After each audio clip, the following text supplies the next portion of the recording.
Let's do it. I have lights. Lights, I have a camera, camera. action. We're Okay. gonna have Hi, action. everybody. We're here. Oh my Oh my gosh. gosh. Somehow we made it through one more week of 2020. And somehow Yay. that week of 2020 still didn't see the arrest of the people who murdered Breonna Taylor. So fuck that and arrest her murderers because that's some bullshit. Um,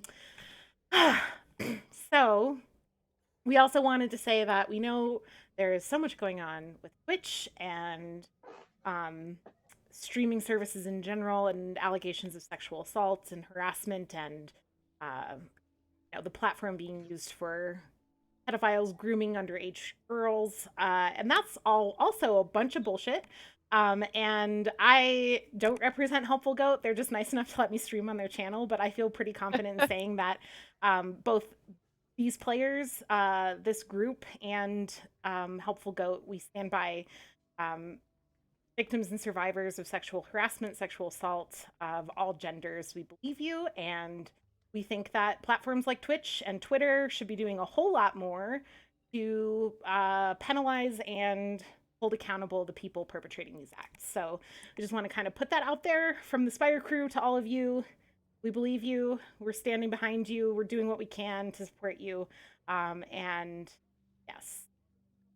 Andrew is on his way. He said he'd be a little late, so he will be tuning in just a second. I forgot to change everyone's names, so sorry. I guess you're going to have to watch me do that on stream. But in the meantime, why don't we start the recap, players? Ava gave everybody... Oh, so you were going to make a shit joke.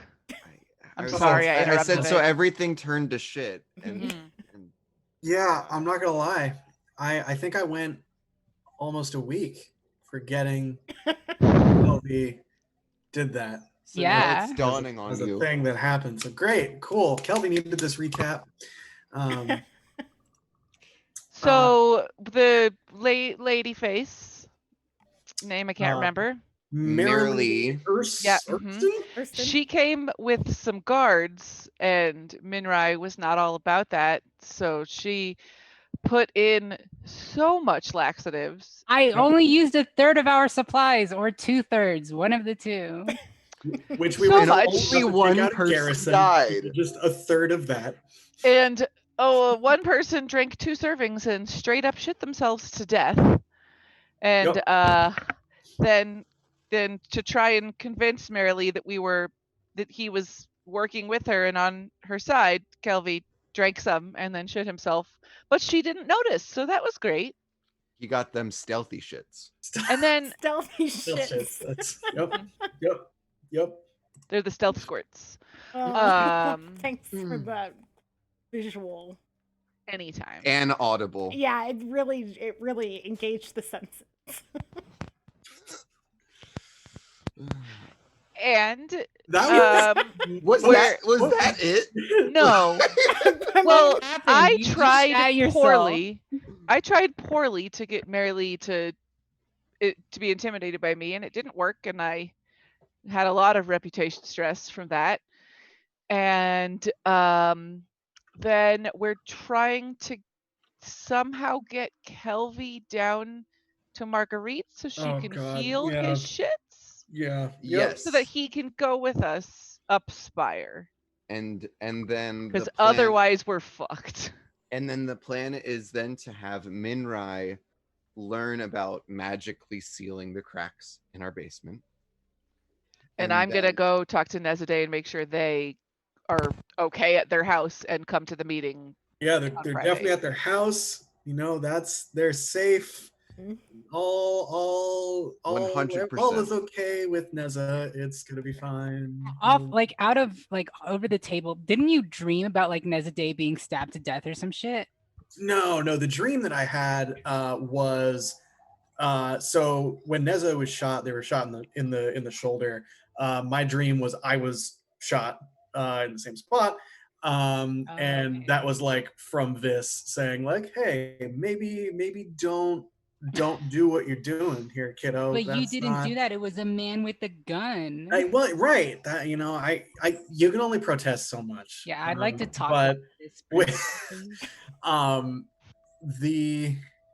Yeah. So that's and now we don't know where Neza is. That's a problem. Well, that's what I'm going to try and go find out, right? Is if they're at their house. Yep. And okay. But so the current situation we find ourselves in is that you're on the pot and people are trying to somehow get you down multiple flights of stairs. Yeah. It's gonna be a time. I'm ready. Oh, since Andrew isn't here, can we just say that Hennis Andrew's totally covered in shit. bodily head picks to you up and toe. doesn't mind at all that he gets real dirty? I'm like, Oh my Anyway. Maybe he's gosh. into that. Yeah, he's fine with it. He's here. He's cool with it. He's keeping my typewriter safe. I'm sure. So I think that's it. Right? How I think so. I thought yeah. we had made some decent progress as far as getting Kelvy, myself, and Amandu and Hennis down to Marguerite. I thought we were like well I think on our we way. left, but you I don't know. haven't left the apartment, but you did say that you were going to put Kelvy in one of your robes. Robes, and, yeah. Yes. like cover with like a hood or his like sun protection wrappings on his face. So those were the options for getting Kelvy down to Marguerite. Also, for the record, the guards that came, the 6, remember they are privately hired, not city guards. Harmonious Properties guards. Hello, it's Andrew. Oh. We're still mid recap, Perfect. so you're Andrew. right in time. Hello, everyone. Does Andrew still have to do Oh, what we oh wait, said I he would remember agree more to? things. I sent Brizza over to that one doctor's place where all the You were guards going went. to, but I was going to, Rizza said but- no. But Question? I couldn't convince. I went right to yes, go and you try sent and convince her, Rachel, or you sent Barnabas to go and convince her. and it failed. failed. I rolled all fails last time. I thought you said that she was gonna do it, but she wasn't. No, it I was like at a failed. No, price it was- because I took stress on my bond because of it. Yeah, Because I think I sometimes failed you real take stress bad. when you fail. Like that was not. She wasn't going to do it no matter what. She was going. Like we weren't going to role play her the conversation because we knew that there was a possibility she would say yes. But then when Rachel rolled, it was all. It was a fails. fail. Yeah, it Yeah. was like a 3 was the highest. Rachel legitimately only rolled fails last week. Sorry. So Riza did not do that. And the guards are currently, we have 2 that stayed downstairs in the apartment building, 2 who were escorting the very sick guard upstairs to, with Kelvy's direction to Gunzy, and 1 who was outside vomiting, shitting, otherwise not feeling well. So that's where, and Marilee was going to check on guard who was very sick going to Gunzy. Right. Cool. Stress levels. So wait, where am I right now then? Am I still? Did I do the Breeza thing after I failed my horrible attempt at intimidation on Yes. Marilee? Okay, Yeah, that was so pretty am cool. I still at Breeza's like timeline wise, or am I like? Wise, I'd say, yeah. Let's see. Was everybody else at the apartment by now? And where did Amandu was with you at the apartment? I remember because he Yes. was. I think the listening. 3 of them were up there, and Minrai was. I don't know. Minrai went to convince Marguerite. Marguerite, and Marguerite Mhm. said she would. Yes. Right? That was, Okay. Yes. Minrai. But we needed to bring him down there. Okay. Because yeah, she does not leave her. Right. Okay. Let's do stress levels. I have Barnabas on the top of my stack. 2. 2. 1 in shadow and 1 in reputation. Perfect. Ulrich, 0. what I got? Elfie? 0 for me. I do still have stress to bonds though. Yes, to both Mama and Amandu. I have those marked. Yeah. Minrai? What? 2 stress. 2 stress. Ennis? Both to mind. Got it. Thank you. Ennis, stress. 1 stress. 1 stress. Cool. Okay. And what are we on for rolling Kelvy's thing? It's a +1. Because I forgot to get. Okay. So.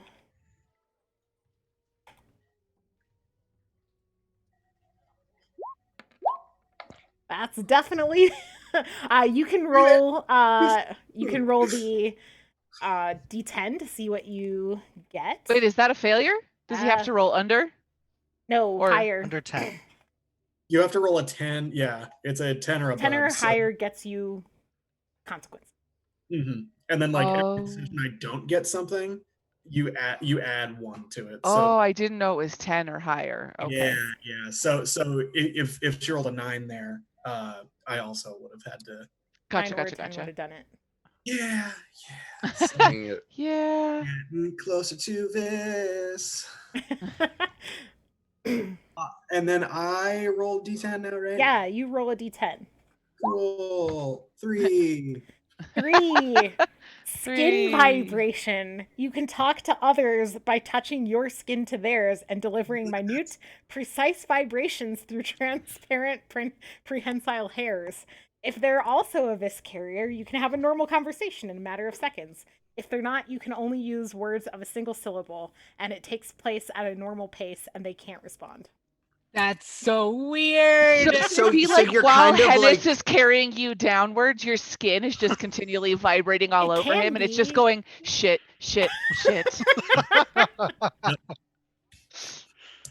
Wow. Sorry. That's fucking This great. is like this is the weirdest Spidey sense ever. It's like the opposite of a Spidey sense. It sends like one word communiques. Yeah. You go. But you could touch Marilee and be real weird, right? Because isn't she a Visi lady? Anyone from the Herald Corporation. Wait, question. Yes. Does that mean that you could tell who is Vis by touching them if you are able to have like an entire conversation within like a second? Ooh. You could just touch somebody and have your skin vibrate at them, and if they don't vibrate back. Yeah, to like tell if they're Vis or not. That's a weird sentence to say. Now you need to touch Lord Faisal. We'll be like, here, have some tea, Lord Faisal. And grab his hand. Just gently like brush against him while you set it down. Wait, at least try how long to send does this like, last? hey, are you pooping or something? And then just, if he vibrates back, you're good. We know he's Vis. At least, how long does this last? Oh, it's forever? Forever. It's Calvin like a is slowly turning into a weird insect person. I'm becoming Yay! a person. It's fine. Where everything's fine. With every failed roll of these, Calvi takes one step closer to just his whole thing. And Yeah, Barnabas is definitely going up to New Heaven to try and figure some shit out. Okay. Anything else we need to do before we get going? Yeah, just have a good cry. You know? Yeah, sure. Everybody go ahead and just from your many bug eyes. You know, just let it out. Let it out. This is a safe place. If you've made it through the day so far without crying, you're probably penning it up. So I'm sure he's been letting something else out all over Hennis right now. He's crying through his butthole. This is the reason we don't cry. Look, I have them both. Oh. I know they're wives. I already have one of them on my island. I don't have the other though. You have to get them both. You can borrow my amiibo card. Okay. Sounds good. Okay. Also, Pietro. We left Barnabas coming back from Riza.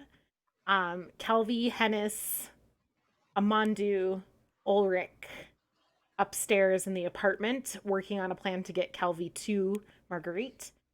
And Minrai in the basement with Marguerite convincing her to heal Kelvy.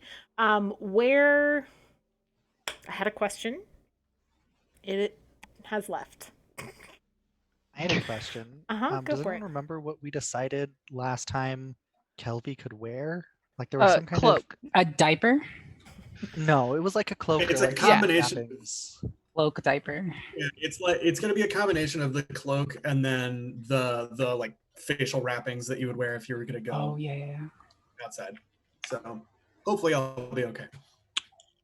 Probably not though. Knowing my luck. Would any of you remember to bring an extra thing of clothing down to the basement? So maybe after he's healed, he could just shower off and change down there or something. I guess it's not really that important. I did also. Sorry, what was your question? Just saying to bring an extra pair of clothes for Kelvy downstairs. Maybe he could shower Kelvy's and change definitely down there. not I mean, I know that I always have like multiple layers on, so like my outermost layer of robe is what I was going to be lending for Yeah, these purposes. Kelvy's I clothes meant like are. afterwards if he wanted to change out of his currently shit-soaked clothes. Wanted or Oh. needed That's what I to. mean. Like if after he, like maybe, I mean, it was not really an important suggestion. It's fine. I remembered what I was going to ask, and then it's gone again. Son of a bitch. It's been If one it of those happens again, days. stop us. I was going Like, to, but you guys were so intent on discussing whether or not Kelvy would have a change of clothes, so which is an important question. The important things, you know. Yeah. Okay, so let's start upstairs with Kelvy, Hennis, Ulrich, and Amandu. Getting Kelvy down to the basement. Let's do it this way. All three of you can roll sneak. One of you can take help from Amandu. So sneak, low society, your base D10, and then if one of you needs an extra boost, and it's basically a group check. I'm not going to like there could be consequences, but it's not like you're all going to get stressed if like one of you fails, kind of thing. Sure. I mean, I'll be rolling 3d10, so if either of you need the extra, go ahead and take that. I mean, the total's going to be the same no matter what, so. Oh, right. Okay. Well, no, Just I mean feeling like lucky. One of us rolling then. no, I want each of you to roll, and each of you will either succeed or fail. So someone should. We're take- deciding who gets the extra D10 Yes. from Amandu. Yes. Yeah. could I make a case that this is also going to be a religion domain because two of us are going to be wearing Limier's robes? I love your creative thinking. I'm an honorary priest right now. That's cool. But no, I don't think any. I don't. Besides wearing Limier's robes, nothing is particularly. I mean, he's definitely whispering some prayers under his breath right now, too, for sure. It's low society. It's Hey, sneak. I too give people drugs that make them feel good. It's like that's Okay, so who's taking the extra D10? Basically, who doesn't have sneak? So I don't have sneak. I do have low society. Okay, then you can take it. Okay. Sounds like Kelvy and I both do. Okay, Cool. so all of you can roll 3d10. We're just looking for generally the group line. okay. Okay, yeah. Okay. That's a critical success, a success, and Oh, barely scraped a success by for Kelvy. Wow. That So checks yeah, out. great. No stress. You guys successfully sneak Kelvy in the robe. You get a few like funny looks. I like to think that maybe Ulrich and Kelvy like fudge some kind of conversation about Limier as they go to explain to priests. I remembered what I was going to ask. Who has the whispers spell on right now? Me and Ulrich. And Minrai, right? So the three of you. Well, yes. Yes. Okay. I Great. think she Just has wanna to. check. Okay. So you head down to the basement where we have to head outside, right? you do. You have to go outside, around into the other apartment, down the stairs, through the other now abandoned apartment, through the wall. Remember, the cracks are gone, or at least they've been filled in with cement. I just haven't gone into the map editor and changed. You can remember that's where they're placed, but they're not actively doing anything at the moment. You can tell Elise is purposefully trying to push us through this Thursday because normally we would have been doing a lot more talking and action as we descend the staircase, change buildings. Would you like to talk about anything? Is there anything you guys wanted to discuss on the stairs? I'm just calling attention to this. What's that smell? Barnabas, you could. What are you up to? I mean, it depends on where they are when I get back. If I run into them in the hallway, I would join them, but I'd be heading back toward the apartment. Okay. Because I have nothing else to do. We'll say you ran into them on the way back, and all of you go down. Plus, you would know because you've got the whispers going that's where they were headed. So everybody's Can there. I hear Ulrich or can we hear all of each other? Okay, so then yeah, I guess I would know if Ulrich is Everyone can go ahead and put their tokens in here if they want to. It's not that big of a deal, but if you'd like to, you can. Okay, so What about Sweet Pea? Sorry. Do you not have control? Oh my God, Hennis, why are you always so big? I don't know. Look at you, big boys and girls. Shrink. Okay, there's the entrance. Yes, the entrance is there. I don't think I have control of Sweet Pea, or if I do, I. Okay, I can give you control.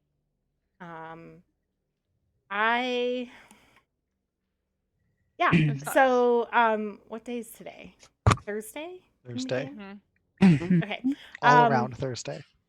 Yeah. So you come in and Marguerite pulls Minrai to the side as the rest of you kind of get Kelvy settled.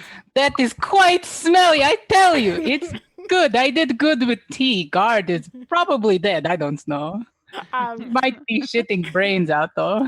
She just kind of shakes her head at you and says, "Yes, very, very funny, Minrai. This is not actually what I want to discuss. I want to know. Oh, okay. Is everybody here aware of friend Kelvy's other problem with yes, the blood? We have been looking at ways to maybe fix, but we have more pressing matters right now. There. If this is a private conversation. Okay, great. But you can't hear my side. Because what if he has bloody stool? Can that infect us? Oh God. Oh no. Is that too much of a question? Rachel. Thanks for that. It's legitimate. Okay, so only Barnabas and Ulrich Ulrich can hear my side of the answer. Yeah. Of the conversation. And she she nods and she says, "Yes, I as you requested, I did look into this a little bit. See if I can find out anything from other windwives." I forgot that I did. I know, it seems like it happened 2 months ago, am I right? Right? These days are so long. But so much to do. But I just wanted to make sure I wasn't going to say something in front of the group and have people find out the hard way. No, yeah, everybody knows. Yeah, she makes her way back over to where Kelvy is. Not on the map, but sitting over here, I presume, at the table.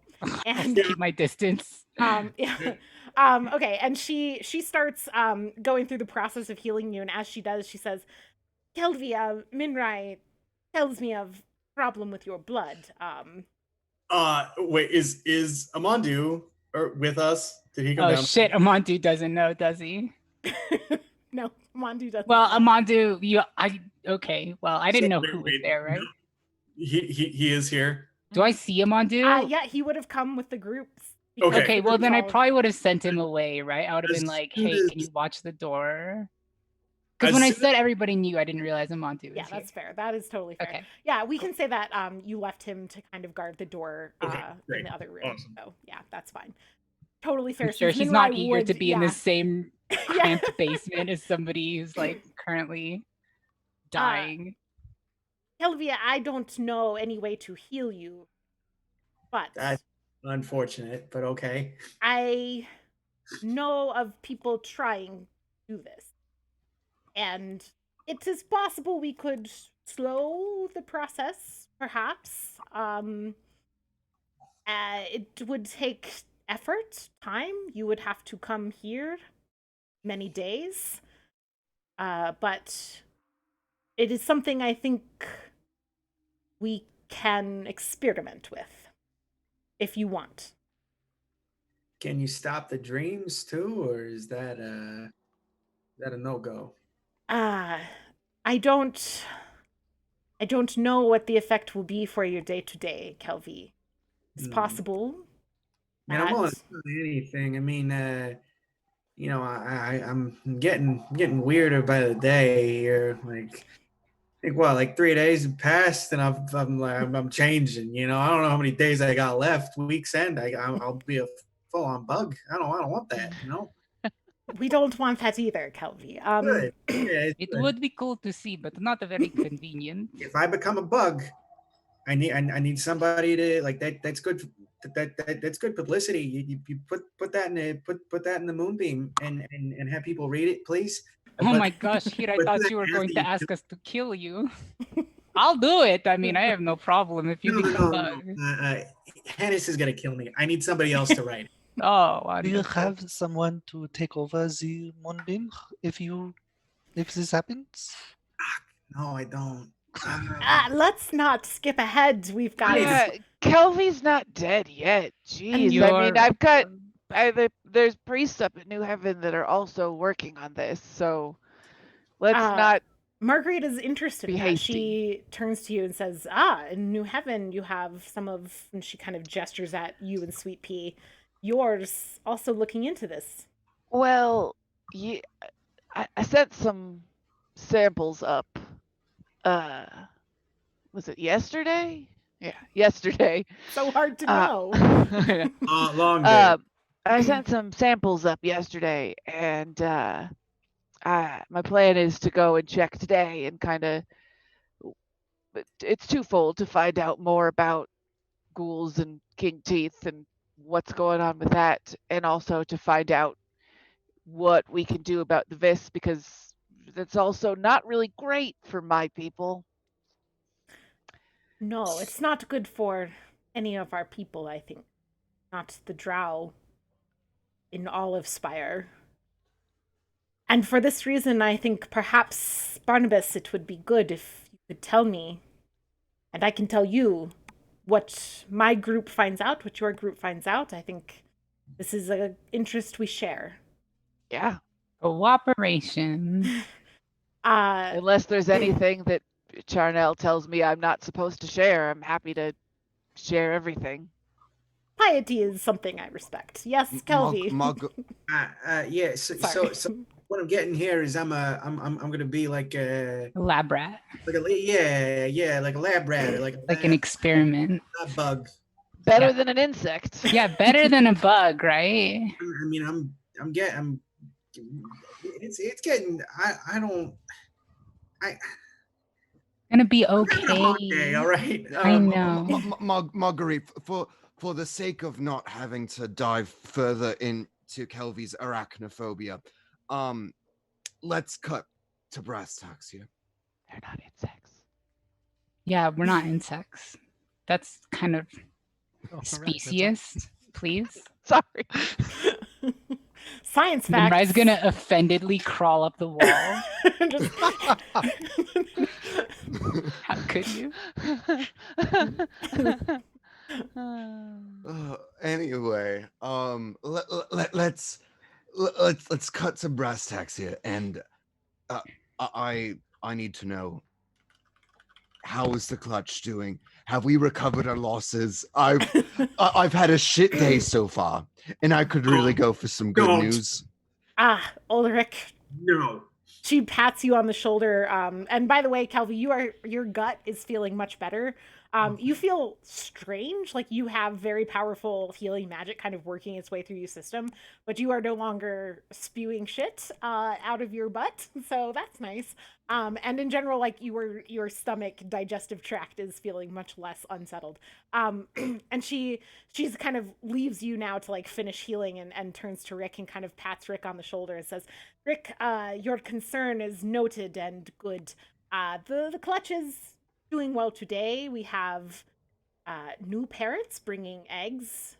Riza took in new eggs today, and new eggs will be love Briza brought to our clutch soon. And we are close to hatching 3 eggs now, and it's very good. So your concern appreciated. So far, nothing from the cracks. All seems settled with the clutch right now. Oh, is it? So I'm probably heading up Spire today, on this particular Thursday, hopefully.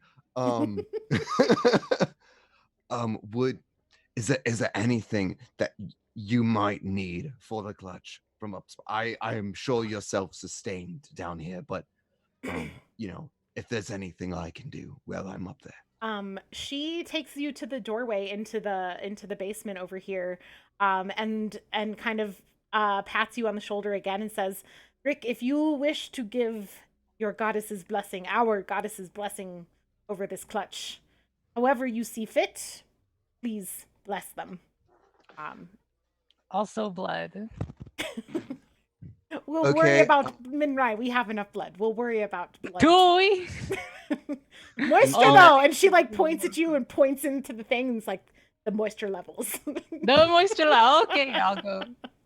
I go, and I'll start. In that case, I will I'll very briefly cast my moonlight spell, which basically I'm not gonna use Rite of the Silver or anything right now that would like I might actually need later. Sure. But casting moonlight basically just illuminates all of the jewelry, like the lining of whatever robes I have on, and it makes the room glow as bright as the moon, and even brighter if there's more people casting it at the same time.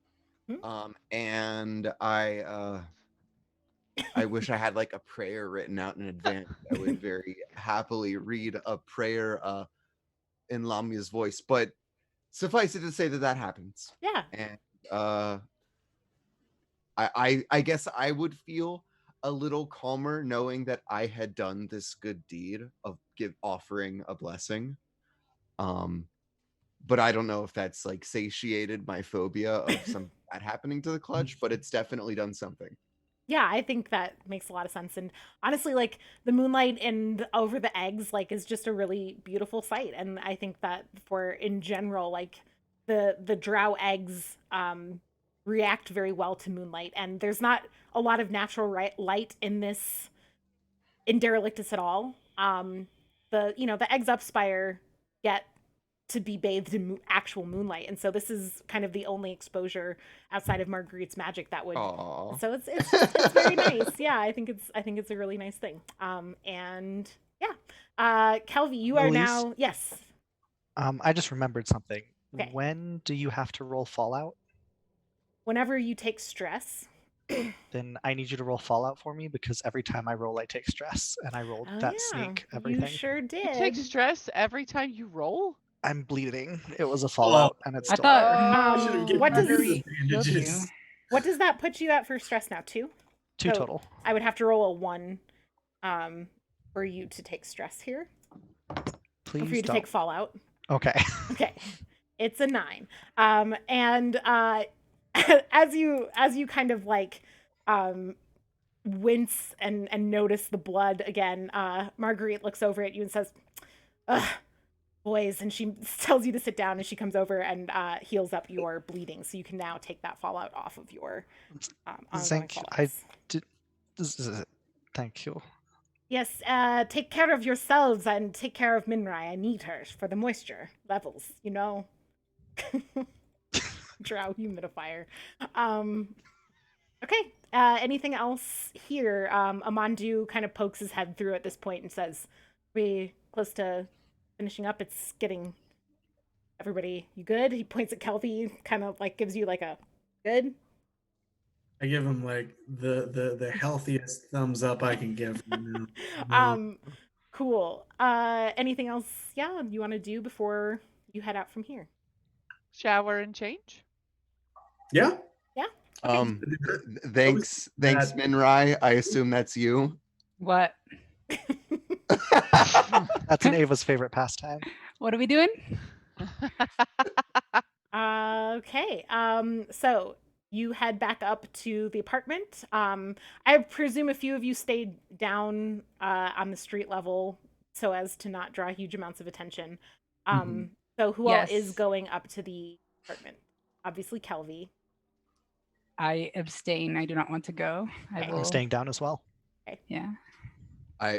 Same here. Okay, so just Kelvy. Give Kelvy some privacy. Okay. So Kelvy, you make your way up to it. Do you feel like talking about your change of clothes? No, I'm good. Okay. Paint us a picture. Yeah. What are your socks? It's okay like? if you don't. I put on my fancy tie now. Well, we're pretty poor because we live in the Derelictus, so we only have one pair of socks, and they're soaked. Okay. And not with water. Let's see. All of this stuff with the. So by the way, the guard who was sick is nowhere to be seen. Nice. The 2 guards who were left behind, you would have passed on your way out. They are just standing near the door, kind of lounging, not talking, just kind of watching the comings and goings of people, presumably waiting for Marilee's instructions. And yeah, you guys gather out in front of the building, all 5 of you plus Amandu. And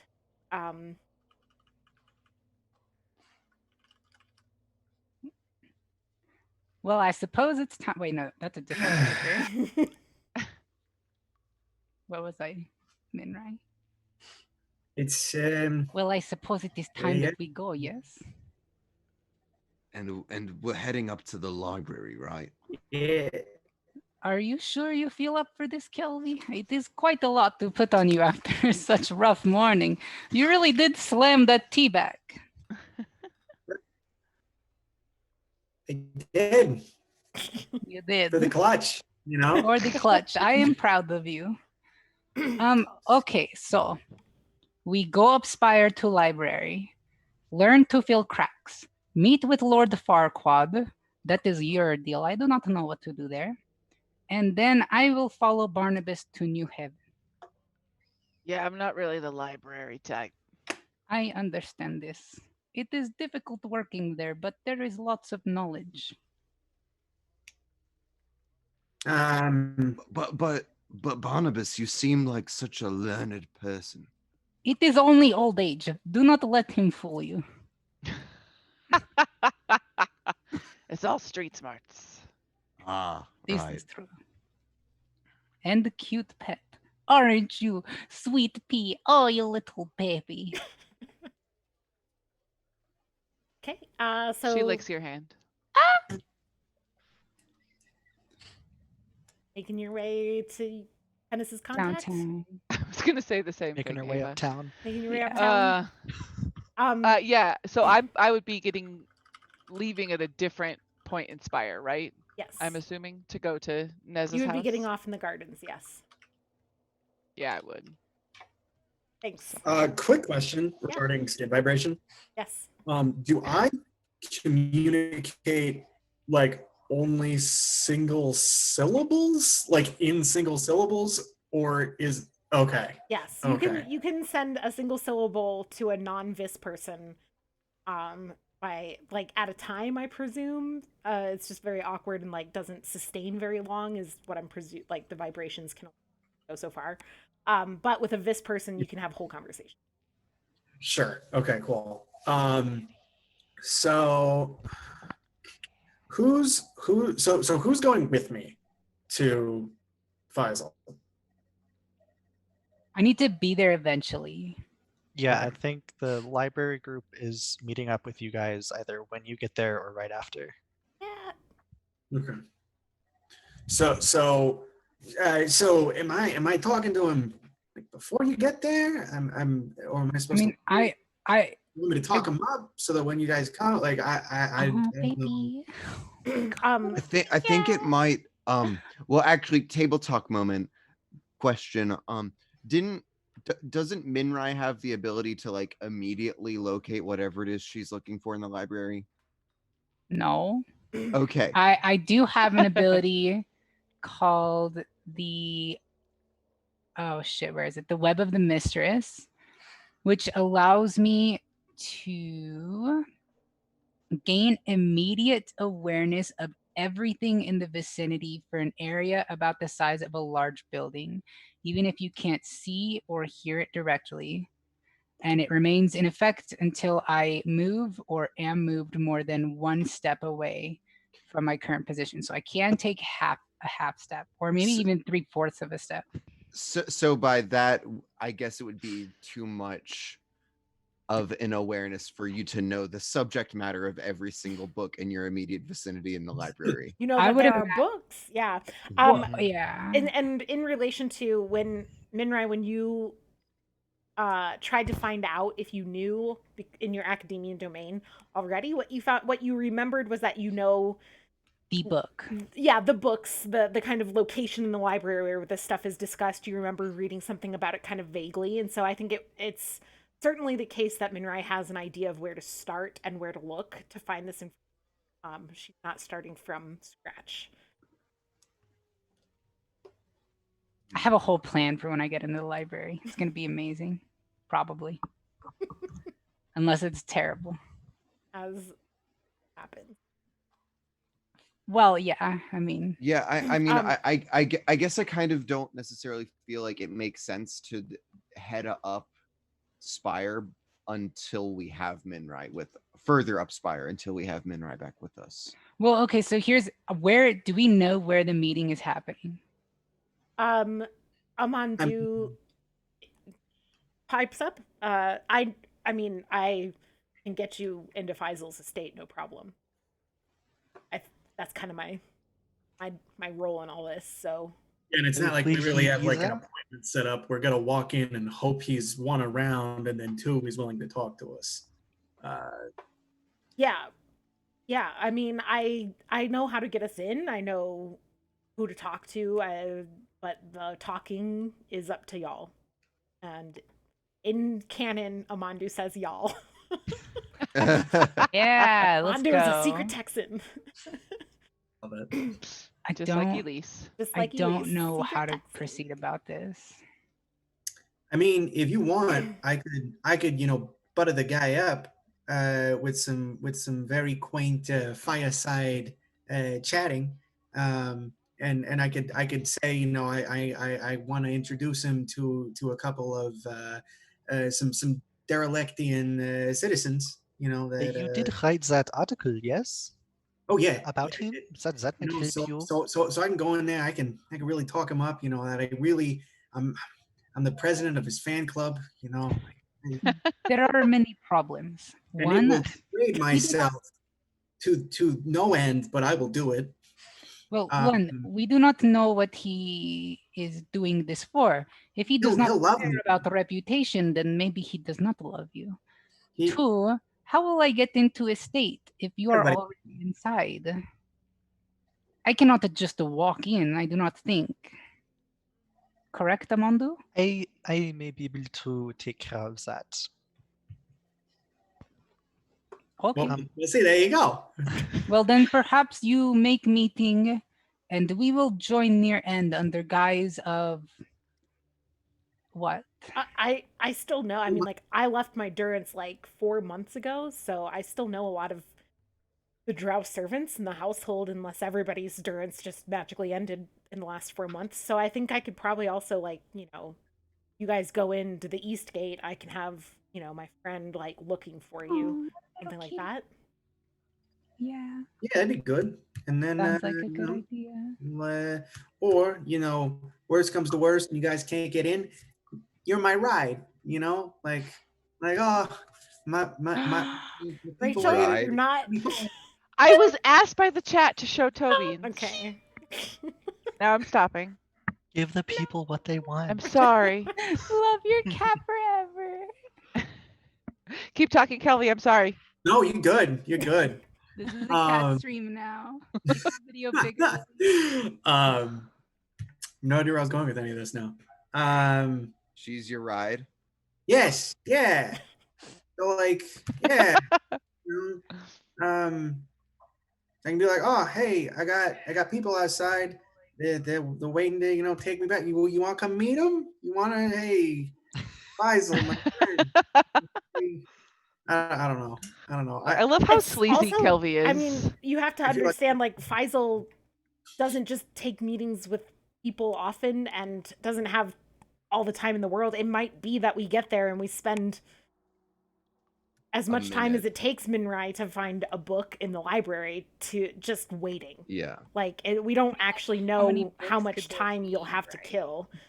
If Minrai takes an hour and we wait for 2 hours, then it doesn't matter. But if, Minrai takes 3 hours and we only wait for 30 minutes, then it's not going to matter how long, because he's not going to meet with us for 2.5 hours. So Sure. No, that makes sense. So just last thing, as we're walking and talking, because clearly we're not all just standing around. We are moving. Yes. We are moving. So if I am talking to him before y'all get there, Am I seeking to compel? Am I looking more to Gather. perhaps blackmail? Am I, and if push comes to shove, Amandu, do we Amandu what you tried to Amandid? Oh no! We're not going to talk about that possibility right now. Hey, it's a possibility. I'm just saying. It is It certainly is a not possibility. No. Dispel from brain. Listen. Hey, If you're the one even saying if you about manage how we to should kill Amandu that definitely. even if you manage to kill Lord Farquaad, he is high elf. See, We live in same apartment building. They will kill everyone. Well, here's the thing. See, we could spin the story, right? Right. So as long as everyone who witnesses it is contained and killed, hopefully, that's just him. Super easy. Bing bang boom, he's dead. Right. Now, what we got to do is we got to pin the murder on somebody else. I was thinking we take a couple of your masks, Samandu. We plant them, with like ghouls or some shit, right? I have a buddy in the gods. I could be like, hey. Do you think he will be unguarded, unwatched, and willing to just die quickly? Also, maybe. Who knows? He might really love me. He might be like, hey, private audience here, get out. And then that's only if my silver tongue does not do its job. All right. And if anybody knows anything about Kelvy Talena, it is that he is an orator. Yeah. I thought that you hold things down. Yeah. That too. I do not even know where to begin. We needed to gather information first, okay? That is the goal of this meeting. We can blackmail over time, but if we do not know what there is, we cannot blackmail. It'd be super easy to blackmail him. Just be like, hey. Perhaps before we do that, before Minachai and I arrive, we can do more of the investigate than the compel and blackmail. Oh, of course, yeah, no. You just learn some things, and then when we get there, we can regroup and discuss. Take bathroom break. Drink a little more tea if you have to. I will. No, I will never drink tea again in my life, and I have you to not thank for that. It cleaned you out. Do you not feel okay now?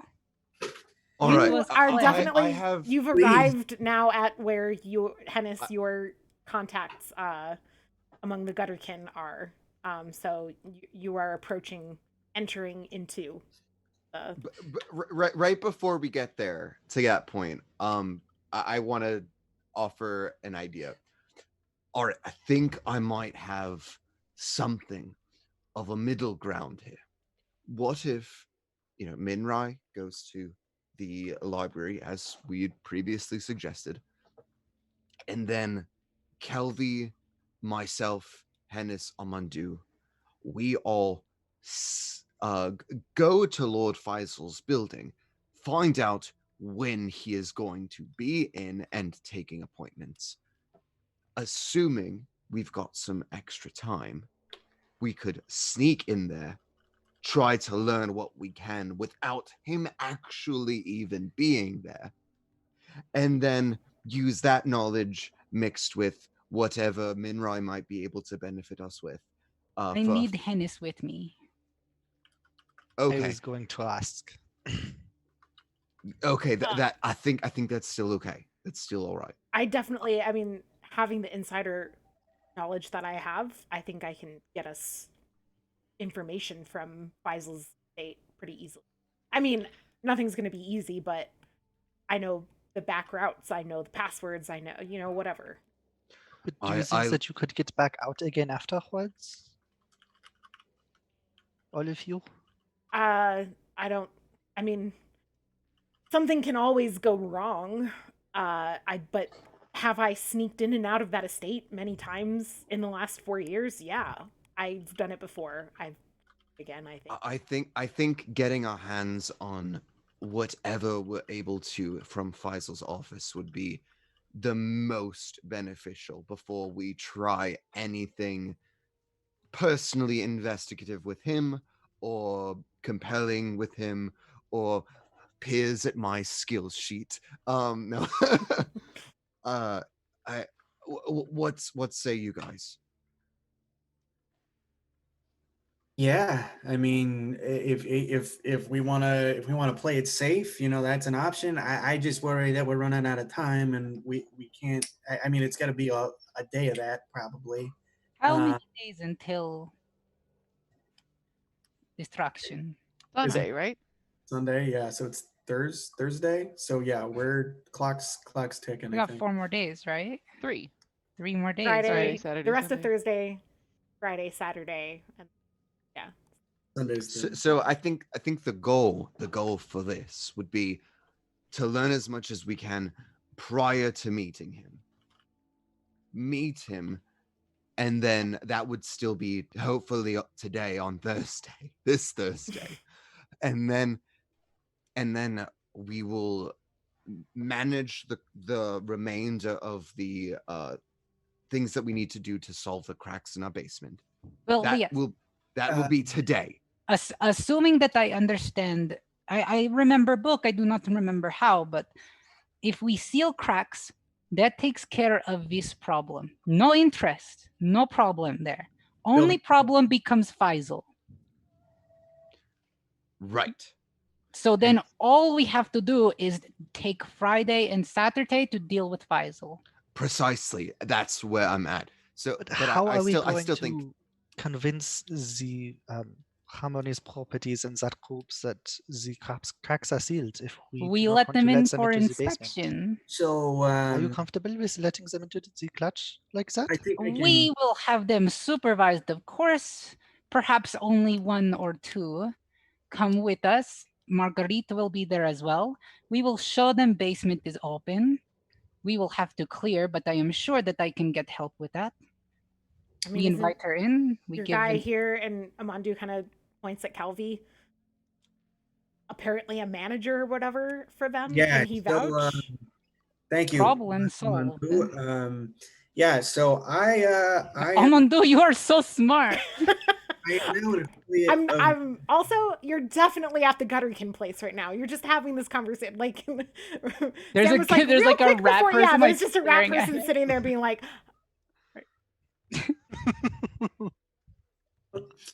Speak, rat. Speak. Tell us words. You clearly want to join conversation. You want to go Spire? Are you? Yes, obviously that is why we are here. I am sorry, I do not mean to be rude. You have lovely house. Take out some money for the cutter kit. Yeah. I apologize. I lovely assume you house. live in gutter. Okay. Yeah, and it's gonna be a stress to silver to get everybody up Spire. Yeah. Okay. I'll take it unless you want to pay it. I already said I was paying. Okay. Hell yeah. Too slow. I'm poor. I just took stress, Elise. Yes, so that is a. That's 3 now. Okay, You- so you're we gonna have have to to roll. get a 2 or lower, 2 or a 1. So you were safe. Okay, and you hand over the the money, and the little rat girl kind of gestures you in, and it seems like she is to be your guide. Sometimes it's the person sitting out front, sometimes it's their cousin in the back, but today it's her. And she brings you in to the passages, and you start climbing. I would like everyone to roll a d10. You won't take stress or anything from this roll. I just want to see what people get. Okay. Also, I did want to say something, but I was waiting, so like it can be after this. Just Okay. yeah.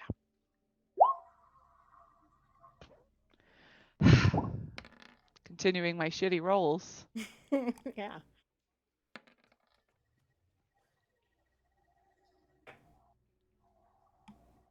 Nice. Wait, what are we rolling? A D10. D10. Right, sorry. Nice. Great.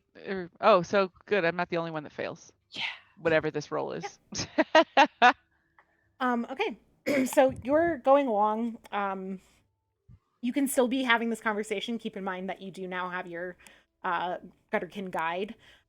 You're getting to a place, Hennis, that you're pretty familiar with in this journey, and the rat girl actually turns you down an entirely new passage, which she will do with no comment unless you up.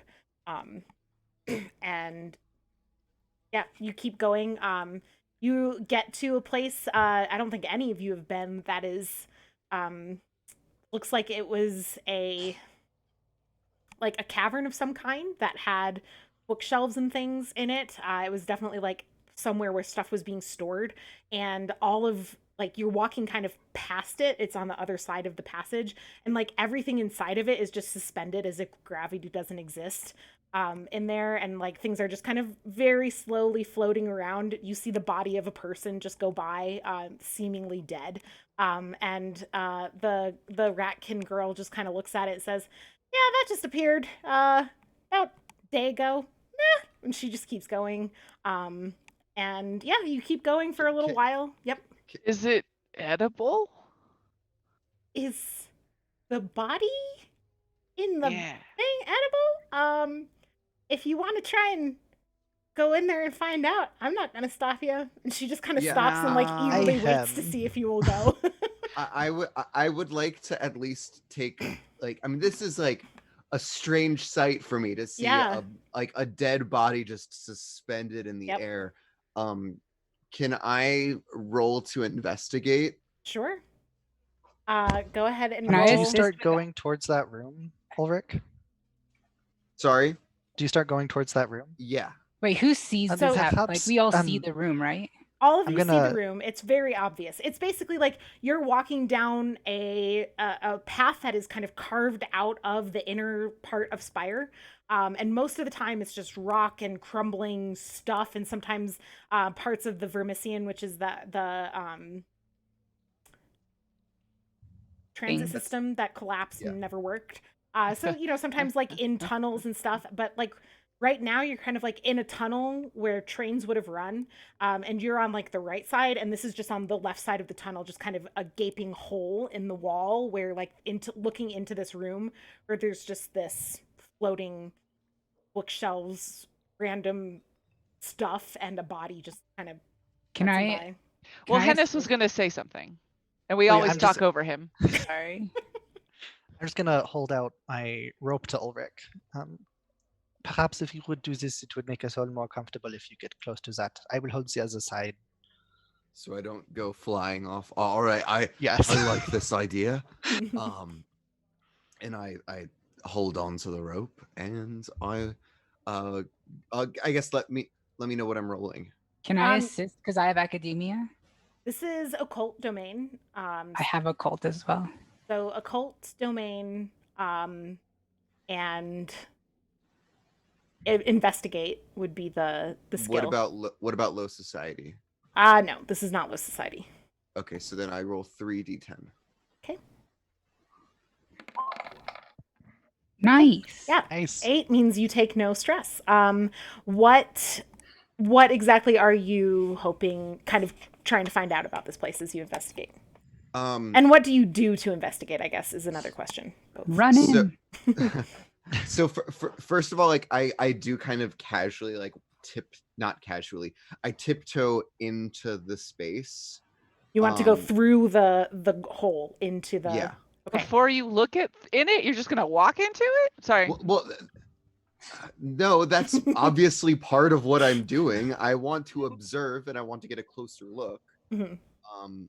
So let me say this before, like what you would see as you approach, as you get closer, what you see is that the floor does not meet the floor. If you were to step in, you would be suspended in space, presumably, looking at the fact that everything else is suspended in space. Or if there were gravity, you would drop about 6 feet before you would hit a floor. Okay, so I'm going to kind of like take 1 foot and then just like arch my leg into the space. Does it feel like my leg is like losing touch with gravity? I'm trying to imagine, how would it actually feel to stick your leg but the rest of your body still beat. Yeah, I think it almost feels like you have no leg. Not that you don't have a leg. Like if you think about it, you can like wiggle your toes and feel the sensation of them moving inside your shoe. But like your body is used to feeling the weight of your leg and it does not feel the weight of your leg, and your brain is reading that as like, God, did we just lose our leg? You know? Right. So I guess the first like more you know, inspective kind of thing that I want to do is to like look at the body and see if I can root out a cause of death.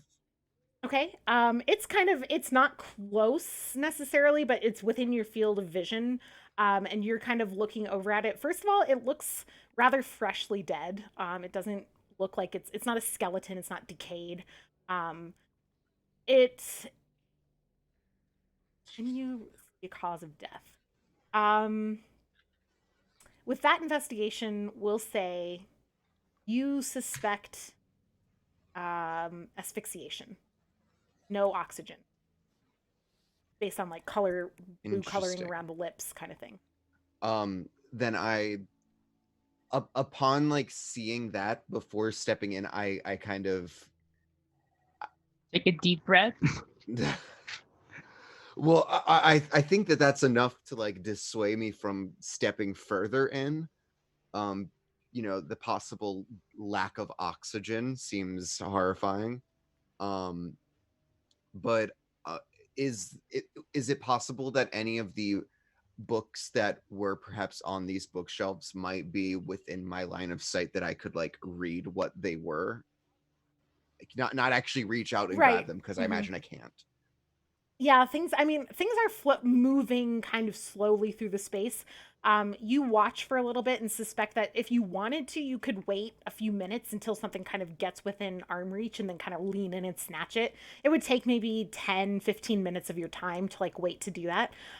Stuff that you can see that's floating by, a lot of things like it's all completely in disarray, right? And so very few things are floating like really nice through your vision with like the spine of the book and the title like just displayed. But what few that you kind of do glean, there is one that goes by that seems to be like a bedtime stories for drow children, like that goes by. One that floats by that you recognize that's like the three faces, which as a priest would certainly recognize as like old forbidden religion of the drow. And another one that kind of you catch just like a partial title from that is like folk stories, so more aligned with like the original. And that's all you really get from that one is or from the first. My last little question here, like, how totally out of the norm would me encountering something like this be? Like, am I like enraptured by it because I've never seen something like this, or like is this just like a rare-ish occurrence? How often do you spend time either in the Vermisian or otherwise close to the heart of Spire? I mean, if like in my previous life, I did have like a place that Yeah. was in up Spire. Right. So like if this is the most common way for me to get up and down that, then I would assume pretty frequently. Yeah. This exact phenomenon, no, you've never seen a room with suspended gravity and a dead person in it.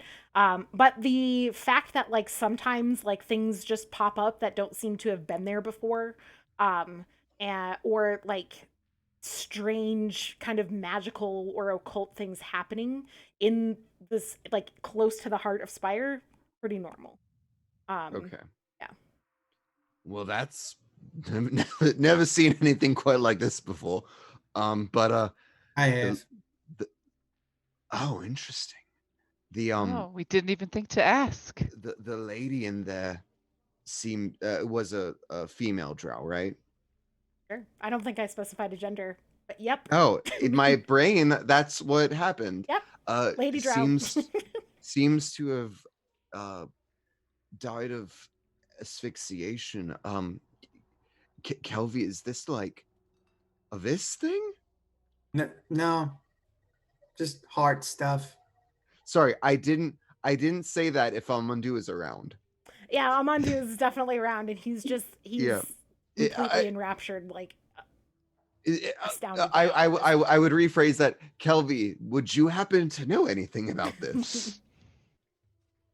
Not personally. I mean, I've never asphyxiated myself to death while floating. You know, that's a pretty specific thing. But yeah, I've seen some weird shit. Interesting. Have you seen this weird shit? In the heart, would I have seen anything close to this? I know I've seen some really awful stuff there. The heart, but I don't think you've seen the phenomenon of like the suspended gravity, the like that part of it. No, that is new. I think to everybody here. The books and the shelves and the kind of occult kind of gathering of stuff here, I think would ring a bell. And I think Avery, you have academia. Yeah. You have occult. I do. Okay. Then I think also Ava or Minrai, you and Kelvy would both be getting vibes of knowing that this looks like it was probably part of the vault, the Vermissian vault, which is a collection of rooms and places very much tapped into the unreality of Spire, kept by drow historians, scholars, archaeologists, where they are attempting to protect and amass knowledge of the drow from before the Elfer invasion of Spire. If we can get one of books, it might come in handy at the library. They like books there. Might be good for trade if we are in pickle. Do you see any on like folklore? Definitely one of them. Anything really. Well, we did specifically see. I specifically saw a book on folklore. Well, that's what I read. Well, if you are brave enough to reach I and need grab, that, Rick. All right, Come on. nab it. Just grab real quick. Is it far enough away? My livelihood. Jump for it. Your leg was already in, and you were fine, correct? Right. All right. So I'm gonna take a deep breath. Wait Before for you it to go in, float I'm by. going to tie that rope around you. You are not just going to hold it if you're jumping in. Yeah, Right. That's a good idea. All right. Doesn't need to be quite that snug, Hennis. It's for your own need safety. I need to. If I can't breathe from You this, won't be it able to makes breathe no in there difference. anyways. Stick your head in. Fine. Yeah, and I stick my head in. Oh my god! Yeah, you like lean it forward. Yeah. Okay. Do I live? No, you're instantly killed. As soon as your face He's bobbing for books. He's anti-gravity bobbing for books. You put your face through really kind of slow and cautiously, and you live. You don't really feel anything in particular. It's cold. I try to sneak a breath. You try to Can I sneak a breathe? breath. No, you cannot breathe in here. Okay, I then duck my head back out, take a bigger breath, and then all right. I wasn't gonna do it, but I'm gonna do it, guys. I'm feeling it. I'm feeling the urge right now. Lamia's light is telling me Perhaps you this should do it. this is the right thing. Hennis pushes. No, I'm kidding. All right. Barnabas is going to notice some things in this dangerous situation that are totally going to be helpful to my Okay. companions. Mm-hmm. So where exactly are the books that he's trying to go get? Like, is it across the room or the three that I mentioned? There are many books in there. The three that I mentioned, this room is fairly large. Like, it's a 6-foot drop down to where the floor is from where the room kind of is mashed up against the Vermissian wall. And it's also like, Rick would notice, like, it goes up too. This is a cavernous room. To get the books that you saw, you would have, like, like I said, everything's moving quite slowly through the space. The ones that you kind of, especially the folklore one, which was the furthest away and the hardest to see, would not just float past. You would have to go into the room probably 7 or 8 feet to grab that Yeah, one. so I'm gonna notice that there's definitely those like wall sconces that stick out, like the hard wrought iron kinds that stick out in like enough of a pattern that he could pull himself around if he wanted to, because it's not, we don't know if there's gravity, so like swimming through isn't good. So I'm gonna, like, Barnabas is gonna point out that he notices, oh, this is a skill I have, by the way, called Lay of the Land. I've used it before. But yeah, so there's those kinds of things around. I don't really know that you need much else in I mean, I terms could of aim with a gun. what. Just help. Very If helpful. I start looking like I'm dying and there's no way of recovering me, the gun might be helpful. Yeah, then Hennis could pull you out. Okay. But yeah, do I need to name 3 things if it's not necessary? No. I mean, you name 3 distinct poles that are very the way that it works though is that if Rick does, sorry, she's loud. Bark, bark, bark, bark. Bark, bark, bark, bark, bark. There's probably Bark, someone bark, walking bark. their dog by. well, so Right maybe there. there's like lamps around. There's like a chandelier hanging down that he could also like swing around or something. And Yeah. So the way that the ability works is if Rick, if you use the things that Barnabas names right now in any of your like skill checks in some way, it will grant you an extra D10. Because you get Barnabas kind mastery of with like it. gave you like a heads up, like you could do that. But we also, I think last time we decided, Rachel, that like you have to name them before like the encounter kind of Before things happen. When you use the Right. ability, you have to name all of them that you are going to name. So this is your Right. chance to name. So stuff. let's say that there's like wall sconces that stick out in some kind of pattern way that's easy to grab onto, like they're sturdy enough to grab on and pull. Maybe some kind of like lamp thing that comes down from the center, but has like, isn't just on a chain, because that would be floating around too, but is like, you know how they sometimes have like a stiffer rod that they're on coming down from the top. Okay. And then maybe that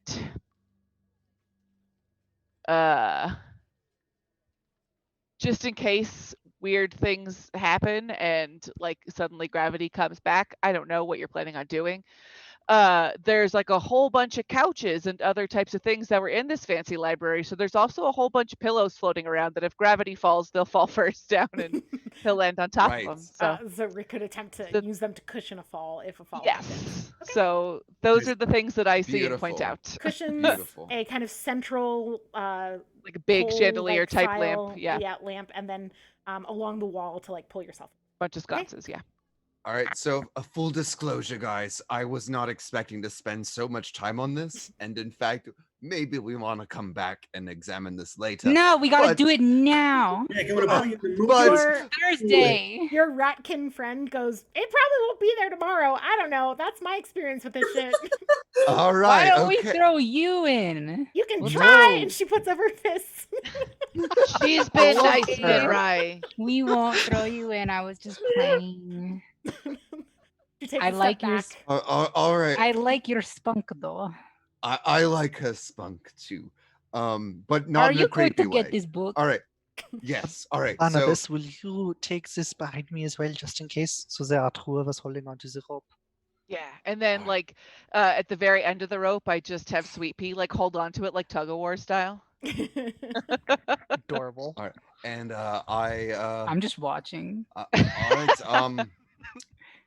Geronimo, and then I take a breath and jump inside. Okay. Jump towards the closest book, right?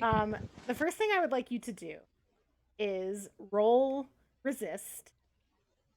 All right, I have that as a skill. Okay. So and if you have a cult, 2d10. you could. Do not. You know what? You can also use religion as the domain, because this area, like this, is very clearly pertaining to Drow, not only like history but also religion texts. Like those were named as a thing that was present. So you can take religion, take resist, and then your base D10. So 3d10. But don't I also get the thing from Rachel with Lay of the Land? Is it's something only when you use the things that I call out. The things that she has called out, then you get the mastery. So if you can say like how one of the things will help you resist. Yeah, I mean, I was how it would help. Yeah, the resist is. Oh, I was going to use it as a trajectory thing for like that's how be, I'm. Yeah. That'll be a different roll. That's a different roll. Okay. The resist, I'm gonna use this basically for like how long you can spend in here before, and like the only like if you get a critical failure, like that's gonna be bad news. But like I'm not, this is otherwise not gonna like make you like leave right away. I'm just kind of gauging where we're at. Yeah, so. I mean, my inclination as I'm jumping in here is that I do not have a desire to spend any longer than it takes for me to grab just a handful of books. Yeah, cool. Because I don't think we really have the time. Yeah. But here we go. I'm gonna roll 3 d10. Here we go. All right. Yeah. Critical Nice. success. Okay. With a critical success, I'm gonna say you kind of get inside and like you're kind of tense and like there was the potential for your body to like experience zero gravity and no air as like immediate panic, expel all your air, freak out a little, panic against your will, basically. And instead, like you just kind of like lean into your religious training, calm your whole body down, and keep all of that breath, and kind of push yourself towards the book that you remember seeing that had folklore stuff. What else? As I grab it, I pluck it out of the non-existent air. I turn back around and I like hover it in front of my face and make a gesture akin to "Look, ma, no hands." Oh God. Yeah, it kind of like floats around, like kind of spinning awkwardly in front of you as you like. And I'm like, oh yeah, look at this. Also, by the way, like if anyone outside is talking, I don't know if y'all are, like you would see mouths moving, no sound is coming through the barrier. I'm assuming he wasn't actually trying to move his mouth because he's trying to hold his breath. Y'all talking. You guys talking. Oh, is not coming I misunderstood. through to his side. You're in space. Okay. You're an astronaut right now. If I snap my fingers, can I hear it? No. Oh, that is Ulrich explosively decompressing? No. Magic. Magic. Can he? Yeah. And so I take the book, and instead of carrying it back with me, I like frisbee disc it like out of the hole. I assume it's a pretty large hole, and I'm not all that far in yet. Yeah. It goes and hits the wall on the other side and just explodes into leather and paper from the force of leaving the. No, it falls out of the hole in the wall, the Vermisian. And you see it kind of clatter to the ground. Again, your brain is like, that should have made noise, but you don't register any sound. The rest of y'all see a book clatter to the ground that Rick has. You watched Rick toss it to you. When we talk, Ulrich has the mark. True. Yeah. He Oh, would hear, so I can. if Yeah, you I say can hear. things, you would hear. Rick would hear them as in his head. So if y'all have said things, he would. So what else are you doing while you're floating in your zero grav? Get the body. Barnabas whispers under his breath. And then I like. You can get body. We have book. It's all we really needed. And I go up to the body and like I push it by the foot in the direction of the hole.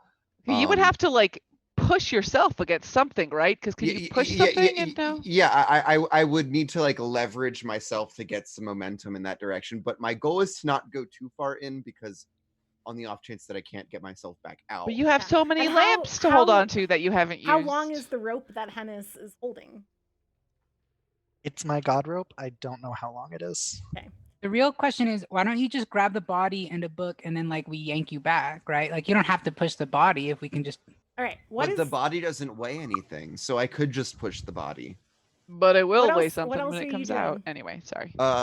Like you mentioned 2 other books. If they're still close to me, I'm gonna grab those 2, and then I give the rope a tug as a sign that I want them to pull me back. Okay. So you've got like the body by a foot and like a couple books under your arm. And Yeah. you kind of tug on the rope. Yeah. Okay. Y'all pull him back? Yes. Oh, yes. I do. Barnabas like pretends to help, but really just has his hands on the rope, like, yeah, we're really pulling. Guys, that I don't was think I even noticed. that was so cool. It was kind of like I was swimming, but like there was no sound. It was a weird, like, What's swimming? transcendental experience. It's when you get in the water and then you move your I'm just arms and assuming we legs don't have like haphazardly. pools and derelictus and stuff. So Don't get sorry, in the water. I'm just being it is a very dick. dirty. As you're saying all of this, your ratkin guide is like, you know, I've seen those things appear and disappear, and like that, it's amazing it didn't just disappear on you and you'd be lost in there with that body. Yes, it is Wow. very fortunate that did not happen. Perhaps we should move along while Thank you for investigating the telling me body. this before Yeah. I went in there. I'll look at the You're books welcome. while Ulrich freaks out about potentially having been lost to the. Can I I'm untying the do? ropes. Can I do my investigation to see if it's a vis body or anything, or Yeah, seems good and safe? Go ahead and roll investigate religion. I have neither of those. How are you a priest without religion? Oh wait, I probably have religion. Huh? I do. That's I I have investigate. true. Can I help? I'm I thinking have about Rachel, investigate the and person religion. doesn't have religion. It's fine. Yeah, you can Since take I'm a help. midwife, would I? Yeah, you can take help from Minrai. So I can roll 3. 3. Yeah. Yeah. Look at what happens when you have the whole party together. You guys can help each other out and I know it's Hey! wild. This is why we Not that you're separate. bitter. Make it a little harder. yeah, you spend a little time. Let's see. What would Barnabas miss? You concur that the cause of death was probably asphyxiation. You don't see like any puncture wounds or stabs or gunshots. You think that this is a drow woman, and you get the distinct impression as you kind of examine her that her flesh would not be flesh you'd want to eat, not because she can't really tell about the vis, but because as you kind of like examine it and kind of sniff and do whatever carried priests do to bodies, and even Sweetie comes over because she's used to eating bodies. This is her job, right? Keep the dead off the streets and the plague under control. And she comes over and she kind of sniffs and licks and kind of backs away, uninterested in eating it. And the impression you get is that this body has been deep in the heart of Spire for a long time. And thereby just soaking in the occult seepage from the heart, which Minrai and Kelvy, if you say that out loud, would jive with what you know about the Vermisian vault. A lot of times, rooms like this just get lost in the vault, or sages who kind of spend their life dedicated to the vault start to kind of prefer being in the vault. They lose touch with reality outside of the vault frequently. So this is fairly common for Vermisian sages or people who kind of keep up the vault to not be super in touch with life outside of the heart. Is the body like infused with occult energy? Is that the feeling that I get, or that it's just been like destroyed by occult energy? Or like more the made latter. terrible by yes, more the latter. It's not like if I took like a pinky finger, it would be like right. infused You wouldn't with occult have like energy magic, like in the pinky or something. Yeah. My thought would be to take it up with me to New Heaven Mm. and see if there's anything we could understand about the vis blood that I gave them and the occult magic that's within this, and if they could like kind of understand what they're trying. You would have the impression that if you took this body with you, perhaps Carrion Priest could study it to understand better what long-term exposure to unreality does to a body. It's Could I take a body part? Like, could I figure out which body part would be best for them? Like with my 10, could I figure out if I want to do like a finger or the heart or like the brain or some kind of like cut up a piece and store it to bring up? Because you know that I have like little pouches and stuff and like little weird boxes tucked away in all the pockets of my I think what you robes. determine is that it would actually be really helpful to see the difference between what kind of happened internally versus what happened externally, right? Sweet pea encountered, you can kind of encounter like the flesh on the outside as this kind of weird, like occult soaked flesh. What you don't know is if that decayed her organs or if that had any kind of impact on her innards. So the most useful thing would probably, with a 10, I mean, critical success, yeah, would be to take like a pinky and an organ, right? Lungs maybe to see how it breathed in, or blood related to see how, like heart to see how it affected the circulatory system, would be useful. Okay, so I would relay like what you had said, like about what I had found, and then I will say like, so we're trying to figure a lot of these things out, right? So with keeping that in mind, don't be bothered by what I'm about to do. And I take my war cleaver and I split open her chest and I start to pry apart. The rat girl goes, "Oh God! Oh God!" Turns her face away. I shield Amandu's eyes. He's like, Amandu already fucking is suspicious of me. This is not gonna be great. Not You'll watch. Yeah, there you go. We'll just go look at the Kelvy's like, yeah. Kelvy might have done this before. You don't know. Yeah, that's fair. That's fair. But the real question is, what does Sweet Pea do? Well, Sweet Pea is definitely not interested in eating this body. Oh, dang it. Okay. I know. She kind of sits next to like, you and whines. She's like, she's acting like the dog who didn't get a pup cup. Oh no! I pull out of my pocket just like an old finger, and I'm just like, "Here you go, girl." She chomps it. She down. chomps it out of the air, Yeah. just like, and I scratch her between the ears. So yeah, I'll take a pinky. Mm-hmm. I will take. Do I think it's reasonable to like take an entire like lobe of lung, or like just cut off a piece, or like? Like that you could carry unseen on your person, yeah, you would want to take just a piece of a. Okay, so I'll take a piece like I can, and I'll also take a little vial of blood as well. Okay. And I'll wrap them up in parcels and stick them in all my weird old man pockets. Yeah, the Rat King girl is like, "Can we keep moving? This is creepy shit." Real quick, I hope my D&D isn't showing too much here. Can I leave the body? Yeah, you can. You can roll steal. And crime would be the associated. But grave robbing is the only crime without a victim. One could say. You said it was steal. Crime and steal. Crime and steal. I got. Yeah. Oh, I'm assuming you have both of those. I actually have neither of those. Oh, I have crime. I can help you. Cool. That'd be nice. If I could get some.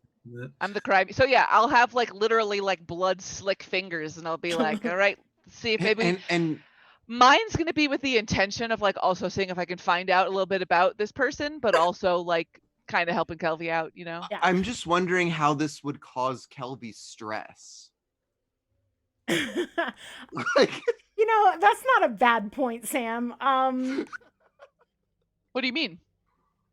Well, I'm thinking, okay, because like, what is the realistic explanation of like what even stress would I assign, right? Like, is it mind stress? Like, are you like, oh god, I don't disagree with Sam's point, and so I think we can say you don't have to roll because there's no potential for stress here. I see. You only have to roll if there's a potential for stress. Right. Yeah. And there, yeah. So, good point, Sam. So yeah, let's not roll. But let's do a luck check instead to see how kind of good, especially since you don't have crime, like how good are we at looting bodies? Let's find out. So just a straight yeah, D10? Just a straight D10. Yeah. Oofa doofa. Oh. Naturally.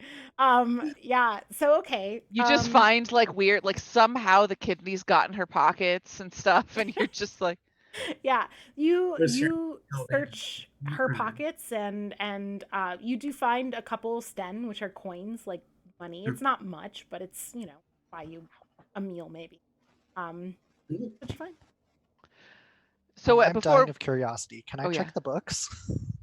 Are you guys continuing to move and you want to like read a little while you walk, or are you gonna stand there? Well, I just want to flip through the covers while we walk. Yeah. Wait, is my mic working? Yes. Yeah. Okay, Yeah. cool. I would definitely before we move on and stuff, I would just like, I don't know, do whatever Carrie and Priest do and whisper a nice prayer to Charnel and stuff like that, and then I would pick up her body and put it back in the floating tomb. Okay. Just kind of kick it.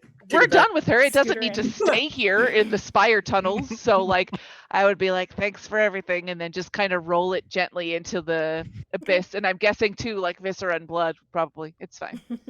All right, yeah. So you return the body. As all of this was happening, yeah, Hennis, you could be flipping through the books a little bit. A few things you notice off the top would be the religious tome that Rick brought back, the one about the three faces, is very old, old enough that the language is kind of, Shakespearean to us, right?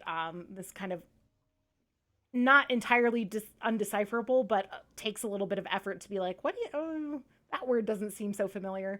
Minachai, perhaps you could look at that one. Yes, I think that would be wise. Let me take a look while we walk. Yes. What else is there? The folklore book is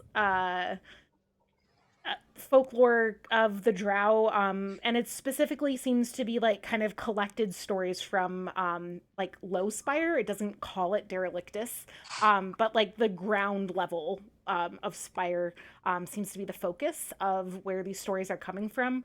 And yeah, you would need to spend more time kind of analyzing it to know what that means. But Yeah, I'll just pass that one to Kelby without word. Was the first book that we were just talking about the religion one? yes, which Minrai Yeah. currently has. Okay.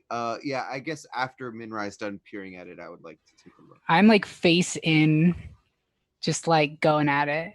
Oh, okay. Because well, at least from Minrai's point of view, these are kind of insurance. If we're in the library and we get caught, her plan is to be like, we're looking for a book, I'll offer a book as like payment, basically. Knowledge for knowledge.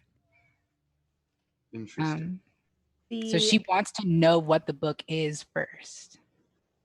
It's worth noting that the passages in like not book passages, the physical like hallways and caverns you're walking through are not the kind that you can traverse while reading. This is not a flat level. I can't walkway. like follow everyone while reading and like You're gonna trip and fall and possibly end up, like it's not that kind of. There are places where you have to Okay. climb ladders. There are passages where you're kind of pressed up against a wall. There's slick, wet ground. Like this is all rough terrain essentially. Okay. Yeah, the Rimisian, the passages in the heart of Spire are not pleasant to walk. So even if you were kind of like following along, like you would definitely be risking like stumbling, falling, and maybe into a hole that goes into an abyss, right? So Okay, those cool. are the Yeah, so I'll risks. just not do that then. Yeah, so I mean, you could kind of like Peek occasionally at it every like, once in a while, yeah. The third book, by the way, was the bedtime stories for Drow children. It's also pretty old. It's not quite as old. The religious tome is definitely the oldest. This one is probably the newest. So the folklore one kind of splits the difference. And this one it would essentially be like the Grimm fairy tales or the Brothers Grimm book, right? So certainly interesting stuff to plumb there, but again, you would spend time. Let's take a break there. So hold on to your thoughts about the books or about the anything else, and when we'll come back in 10 minutes, 8:15ish, 10:15 Eastern time, and carry on. Don't forget you can use !BLM !donate in the chat as well as the !Discord if you want to check out our Discord community. But the other two will get you information on contributing, figuring out stuff for yourself about the fight for racial justice. And with that, I will take us down from live, and we'll be back in 10 minutes. So we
Oh my gosh, she's Republican.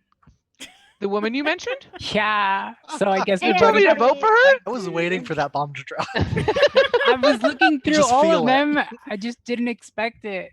Yeah, we're talking about the regents, like the of the University of Colorado election that's Local coming up. higher education politics that everybody can relate to. Anyway, Looks like I think here we go. If anyone can't hear us or otherwise we're fucking up, let us Scream. know. Yeah, scream. Actually, the more people in chat who can tell me at once, the better. Because I do like that Lena asked, who's Republican? Anyway. yeah. What is her name? Everybody should know. Oh, her name is Priscilla, something annoying. Yeah. Priscilla Ron. Now everyone knows. Don't vote for Yeah, don't vote for Priscilla Ron. Republicans. Okay, well, there we go. Let's keep going. So you guys are continuing your way up the spire, I presume. You get to the gardens. Your rat girl guide kind of gestures for Barnabas. This is your stop. Here you go. Kind of pointing down a corridor that opens out into And do daylight I out have there. I it's been explained to me in a meaningful way that I know how to get from where we are to where Neza Day's house would be? No, you guys don't know where Nazadeh lives. So where the fuck am I supposed to go? You're supposed to hunt for Nessa. You know, you use your. Oh, I'm supposed to use my cool hyena skills. Here's what you know. You know where Harmonious Properties is. You know what she smells like. You I know what they smell and taste like. Yes. I've licked them. Yep. Yes. You have? No. I licked my hand definitely- after touching yeah. them. You have a vial of their blood, though. I had it. I Had don't it. anymore. I gave it to Maud. Yes. I think it's perfectly reasonable to say that Sweet Pea would have smelled that blood. If you can find a way to refresh her memory of the blood, right? To bring that sent to mind. Call that sent to mind. Yeah. You know where Harmonious Properties is. You know where the Herald Corporation headquarters are because you found when Kelvy and Hennis, if Kelvy and Hennis shared the address. And you know that Nina, the receptionist, told Merrily that Neza had that they had taken Neza home. And that Right. Nina had last seen them at their house, and that Nina also reported to Merrily at the Herald Corporation. So, if you wanted to find Nina, you might find her there. Sure. And also just would ask, so this would be probably while we were walking, so we're not just like waiting at the fucking Yeah. door. Just so I'm heading up to New Heaven after this. I know Minrai wants to come with me. Yes. Where do we want to meet? And when? Well, I think that depends on how everything else goes, but I assume that perhaps we can meet back here. I do not know path to New Haven place. Heaven. Heaven. New Haven is an actual place in Denmark? Connecticut? And Aren't they all don't actual? Connecticut, yeah. It's where you Yale see the dog? is. You see your little face, hi puppy? I do. Hi, Okay. Rika. Rika Jean. Rika Jean. She's a good girl. Okay, so yeah. Plus, like, don't forget you have whispers. You and Minrai can talk even This is true. Oh yeah, that's true. So God is we'll- correct. We have whispers. until just- midnight, essentially. Couldn't do it. Yeah, try not to take too long because I don't really like being here. I understand. Especially don't like staying here by myself. Well, you will not be alone. You will find another day. Yeah, they're not much better. But maybe I'll Chomp a little bit. take do not advantage of need their your hospitality that they'll totally extend to me. When was the last Perhaps time could that you visit ate the a person Hanging Gardens? or a human? Yeah, I could look at the I hanging think gardens and gardens are enjoy the lovely. view. Time of day. Beautiful, beautiful view. Is there a day? Yeah, here there is. Here? In fact, Okay. it is day here, and there is sunlight, and you have to. So I put up a cool hood Yeah. and stuff. You've got to cover kind of against the sun because it does burn your skin. Fair. Yeah. All right. The rest of you continue up Spire. No other extremely weird things. And yeah, the rest of you get off in Amaranth to head to either the university or Faisal's estate. So let's start with what Barnabas is going to do in the gardens to pursue. Oh, is that what we're starting with? Neza. Cool. Thought it. Totally didn't think I would be first. Okay. Okay. Sorry. You good? I'm looking at my thingies for tracking. So would I believe that Nina would still be at the Harmonious Properties office that I knew? Like, would that? It's possible. It's where her job was. She was the receptionist. So there's perfectly good reason for Nina to be at Harmonious Properties storefront today. Cool, great. Okay, I'll head there first. Do keep in mind that you can ask us questions. Yeah, Barnabas doesn't really like interfacing with people. I know.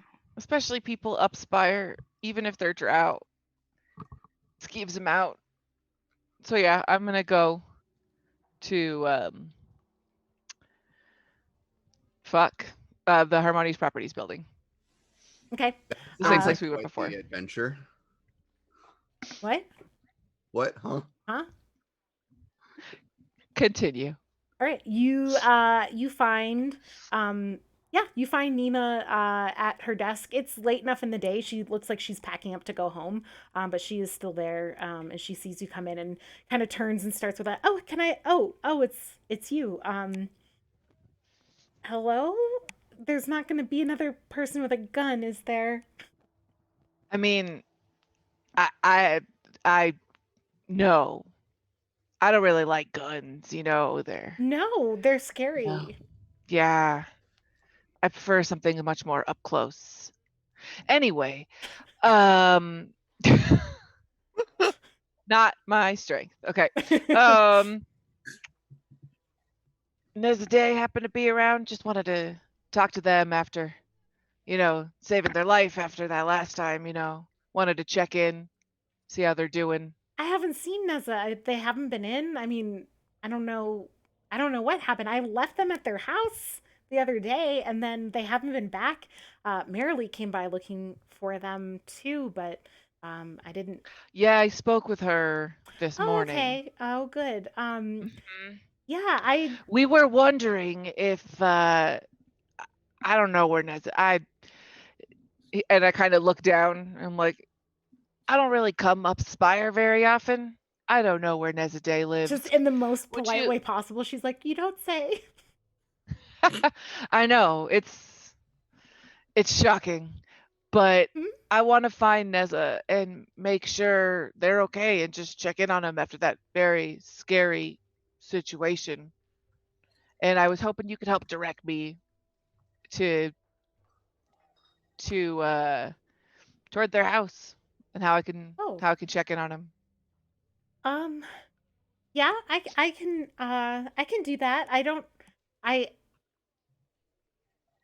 know if you're gonna find them there. I mean, you can check. And she kind of grabs the rest of her stuff and pulls it all into their bag, puts it on their shoulder. I'm just gonna point, and I'm gonna put my hand down on Sweet Pea's head, and be like, even if I can't find them there, this little girl can find their scent, and maybe we can try and figure out if they're okay and where they are.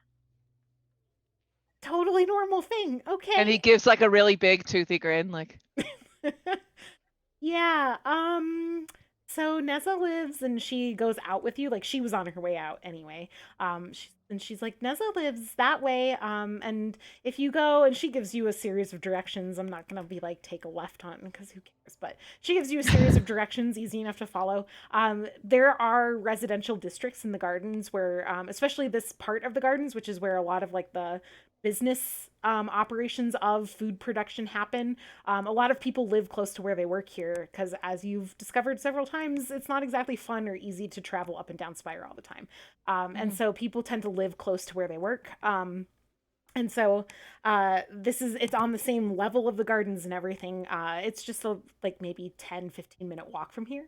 And you get the distinct impression that maybe that was also where she was going to be going, but she doesn't want to walk with you. And so she's like, I'm gonna, I'll just, So Nina, do you have family here? I think I'm gonna get a drink, and just starts, have a nice day.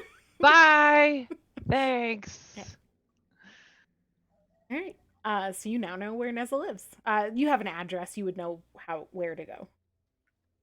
Yeah. So I would walk there and Okay. I would knock on the door. Okay. You knock on the door, and there is no answer. There are also no lights on in the house.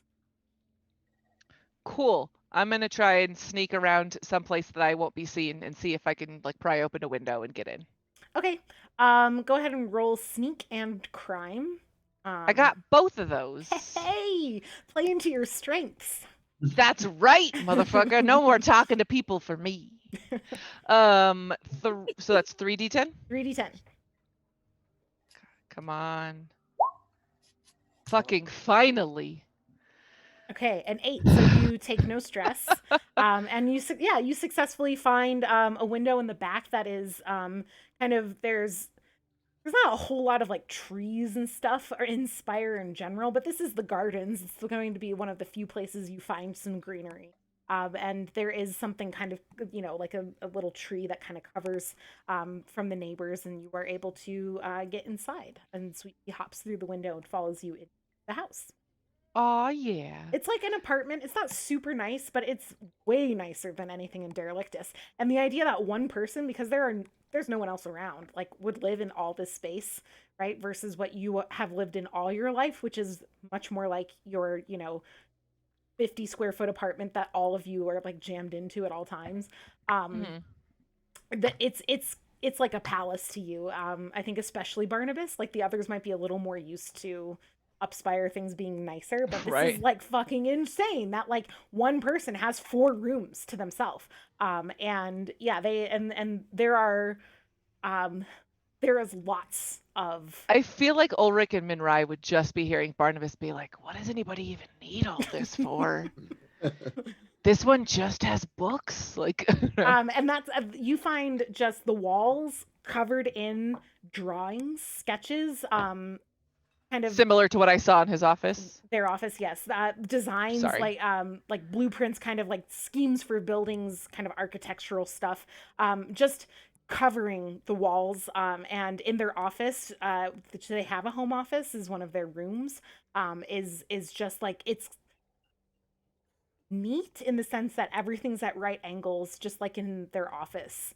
At Harmonious Properties, and in the sense that like everything's in order, but it's a mess in the sense that there's too much stuff in this room, and it's just like stacks after stacks after stacks of like sketches of these things. It is, you would say,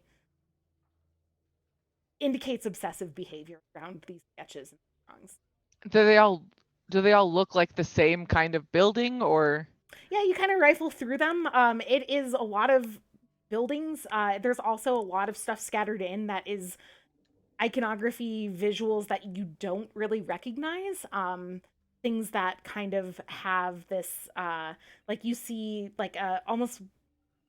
I don't think Barnabas would know what to make of it, but what Rachel would know to be kind of a very strange looking cityscape.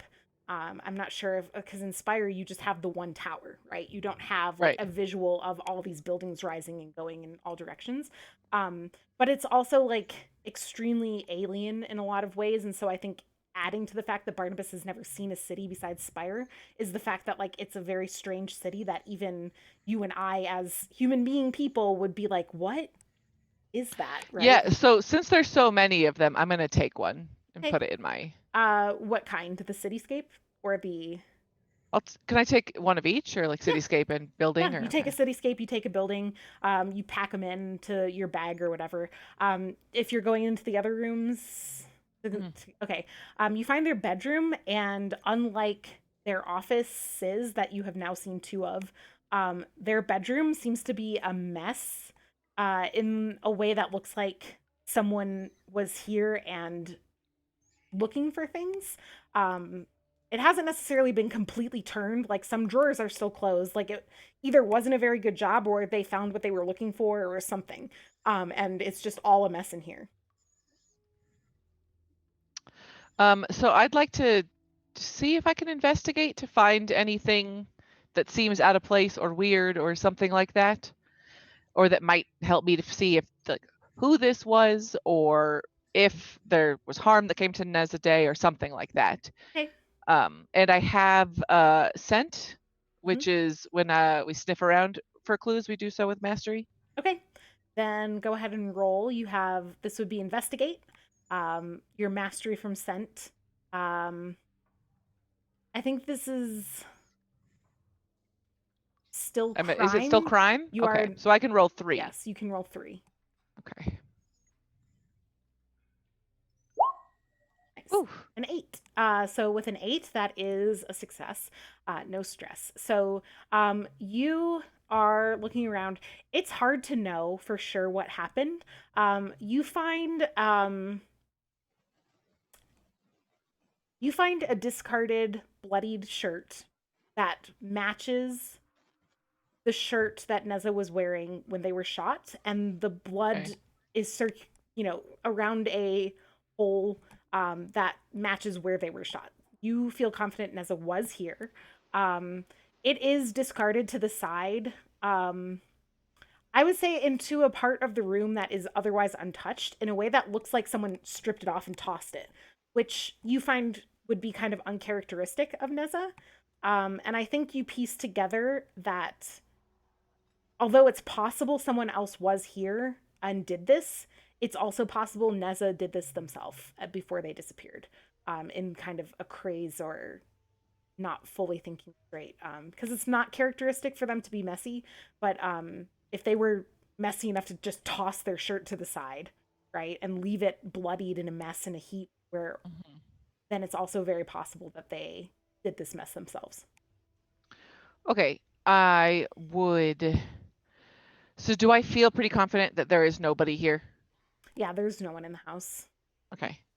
So then I would definitely, I don't feel like there's anything else. Like my whole entire goal was specifically to talk to them and give them the letter that Kelvy typed up, right? So I am going to have Sweet Pea sniff the bloodied shirt. And I'm going to keep it. I'm going to take it with me. Okay. Yeah, so because I want to be able to refresh the scent if I need to. Okay. Yeah, you pack up the shirt into, your bag or whatever, and you go out, I presume the way you came in through the window. And yeah, you start you can roll pursue. And so I have I have pursue. My fetch, it probably won't work because it's when I hunt down a target that I can see and hear. And I cannot see and or hear them. So, okay, so I have pursue. Yes. So I could roll 2. Is there anything else I can add or? Yeah, I'm trying to think what domain we would technically want to call this. I think the gardens count as I could tell you my domains if that helps. Well, I was going to say, I think that the gardens are low society. Okay, yeah. Oh, they are? Yes. According to the handbook, they are low society, so you can roll 3. Yes. My luck has turned from last week. Yeah, a 9. So a 9 is a full success, no stress. Yeah, so with Sweet Pea's help, you follow the scent. And in fact, as you're going, it gets easier and easier as time passes because you start noticing crowds of people kind of gathered, and at first you're like, oh, this is this is just something that's happening. You pass the first, and it's not many people. And the second one you kind of pass, and you're like, 2 in one little thing. That's weird. The third that is gathered around, it's enough that it's a pattern now, and you stop and you listen, and you hear people just complaining about a person who was just acting like a total fool, disrupting everybody. Someone's helping someone up off the ground who seemed to have gotten shoved down and making sure they're okay. And like, so you keep going, you come across the fourth time that this has happened now, that you've seen like this little crowd of like, something's gone. I just looked at Tyler's face and it's making me Broke laugh. Nessa. And yeah, and by now, like, you are piecing together, like, if we're following like a scent, and Sweet Pea is still on track, and there's now been 4 instances of this, like, maybe this is Neza causing this commotion, which kind of reaffirms your suspicion that it was Neza who tossed their own apartment. Cool. And yeah, not much longer later, you find another ruckus up ahead, and this one is much more active. There seems to be something like a fight having broken out. And as you come up to it, you see Neza kind of almost drunkenly, but not, you don't know if they're drunk or not, kind of stumbling around as people are like trying to catch hold of them. And they are like attacking a person. Like they're like hands, like almost like claws are out, like just like trying to get at this person, totally gnashing their teeth too. Like they want to bite this guy. Are they all drow? It's all drow in this area, yeah. Other than Neza's human, right? Neza is human, yes. Okay, but then they're fighting all drow. Okay. Yeah, and it's like 5 or 6 people have now gathered, and like a couple people. Do I know if it's unsafe for like somebody with Viz to bite you? It's not like a ghoul type thing. Like, I don't know, is it transferred that way, or? It's definitely like blood to blood contact would be very bad. That could definitely transfer the. You don't know if biting, right, would transfer the infection, or if saliva would. But blood to blood would. And people are doing an okay job, but like they're just very crazed, and it's a scary situation, and these aren't like trained professionals, so they're kind of like, right. I meant for myself. Yeah, no, but this is what you're visually seeing. What you're seeing is like people are trying to grab Neza, and as they kind of like shove people off of them, or like act like they're gonna bite the people who have like tried to grab Neza, people tend to let go because they're freaked out. But they're trying to kind of like get people away from them. Okay. So I'm gonna kind of I'm going to kind of run up to Neza and be like, Neza, buddy, and kind of try and like bear hug them to like from like almost from the side, so they can kind of see that it's me, to help if I'm recognizable at all, if that means anything. And I'm gonna try and like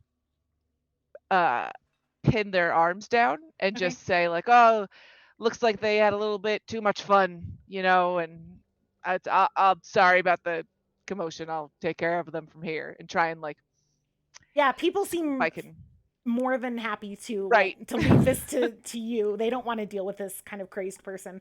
The crowd starts to disperse. Neza is struggling in your grasp, kind of like thrashing, lashing out, trying to like kind of get at your arm or whatever. I'm gonna have Sweet Pea do her growl, and I'm gonna try and intimidate him to calm the fuck down, and just say like, you need to cool it, or you're going to be going back to your home unconscious. Okay. Roll compel, low society, and your base D10. Certainly sounds like Brawl gives you 4. Right. You get 4 D10. I don't have compel. You don't have compel. Sadly. Then 3 D10. So 3, yeah. Minrai and Ulrich are just like, huh.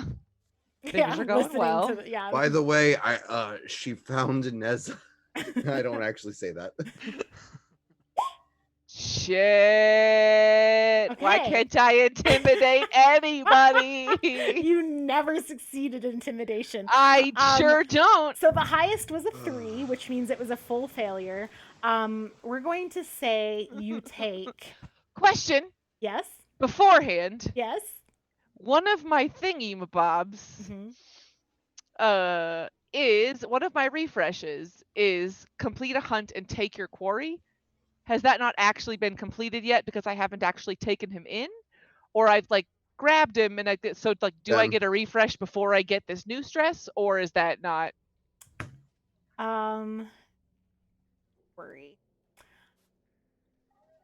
I think, because I assume that means like get them, but I don't know if you can say if it happens after. I mean, like, you have physically subdued Neza enough that like they're not actively like going after other people. But I think that like you haven't gotten them to like move away with you or anything. Okay, or, I can wait so, until yeah, like if I you can convince you will them. get that refresh, but maybe after not this first. resolves. Yeah.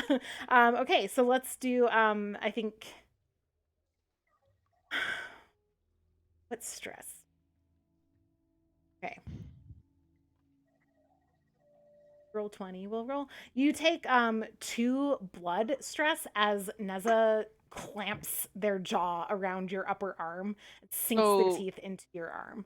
Sweet Pea guards me, so I only take 1. Okay, cool. And it can go to my armor, correct? Yes, it can. Okay. So I'm still at 2 stress. Okay, so it's all going to your armor. Just the 1 is going to my armor, okay, yeah. So, and then Sweet Pea takes the other, or so, guards me from it. Yeah, we'll say that like literally it goes into their teeth like sink into your armor, and don't break the flesh. And as they kind of like bite into the armor and like are thrashing around, they're kind of like weirdly enough kind of stuck on your leather like armor, like with their teeth like sunk into your armor. Like they feel great.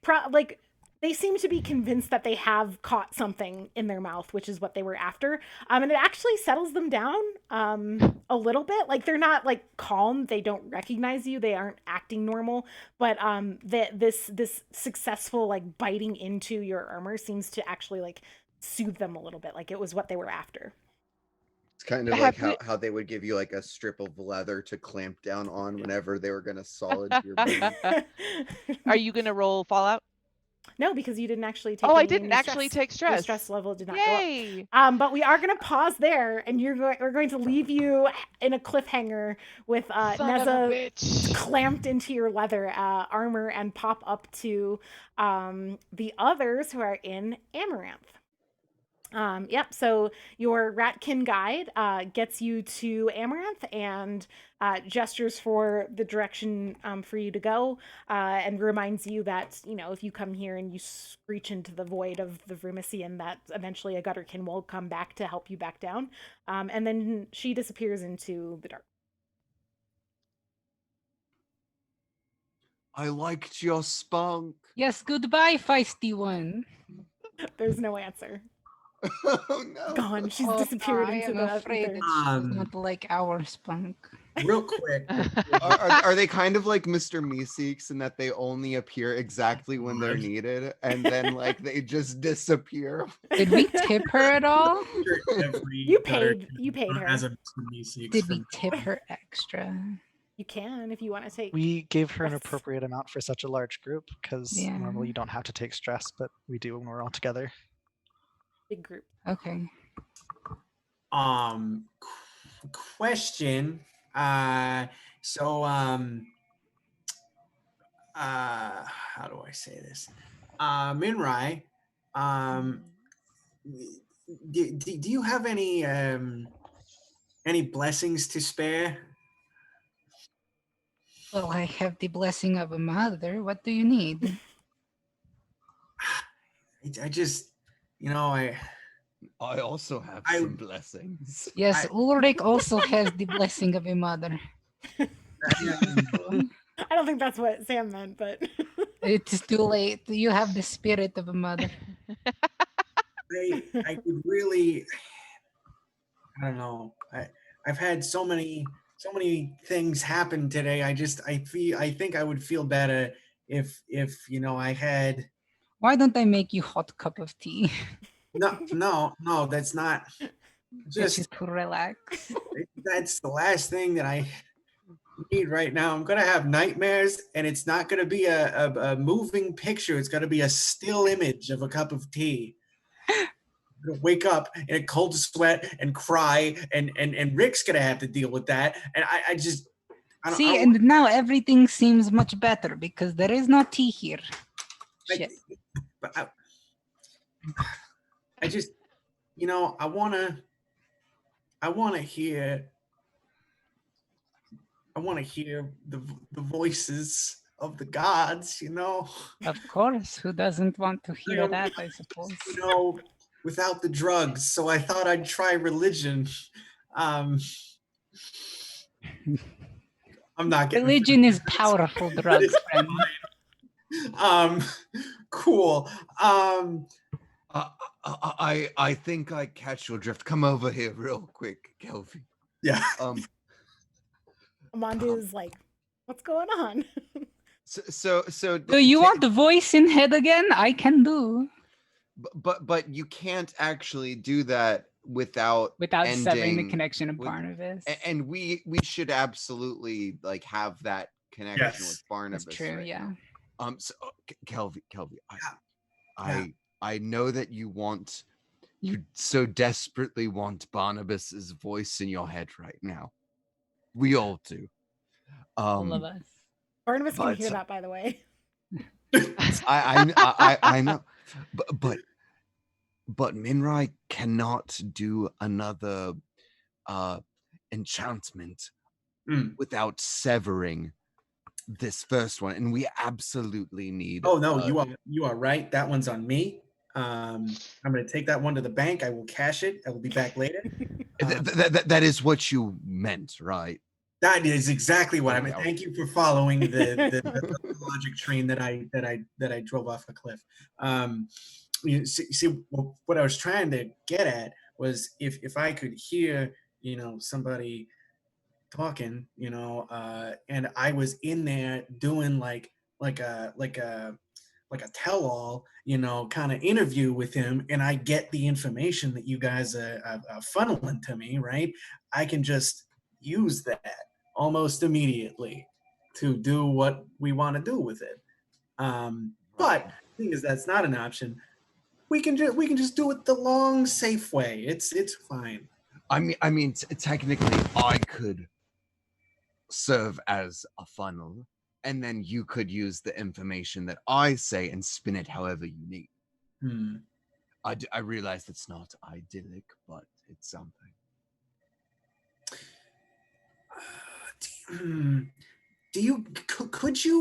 Could you do your best impression of like someone who knows too much and tells too little? So my impression of you? Yes, exactly. Could you be another me? Oh goodness. Yes, exactly. I could be another you. This is perfect. If that's what you're saying. Yeah. Jesus Christ. It sounds great. Exactly.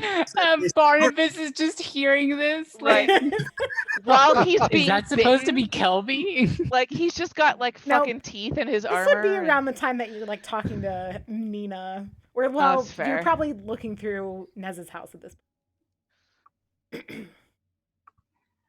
And I extend my hand. Put it there. You got it. Cool. So as you shake my hand, you're gonna hear just my voice in your head just says no.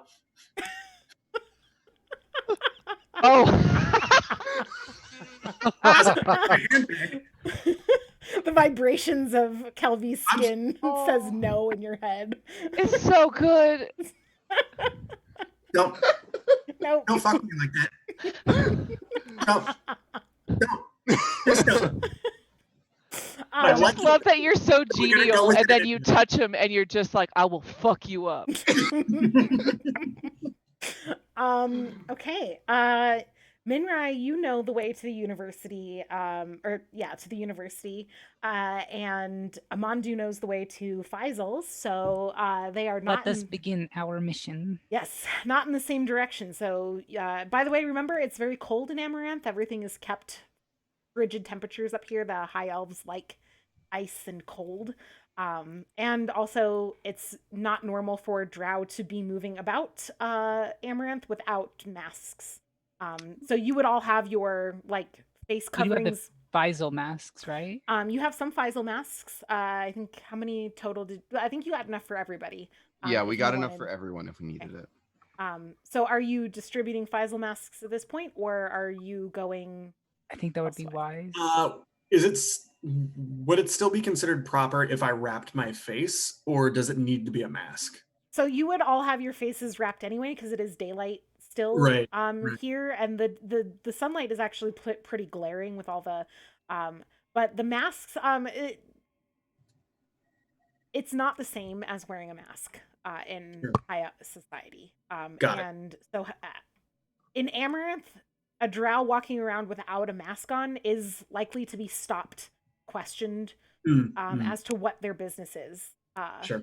Whereas drow with masks are more likely to be allowed to just pass as kind of invisible background noise of many high elves.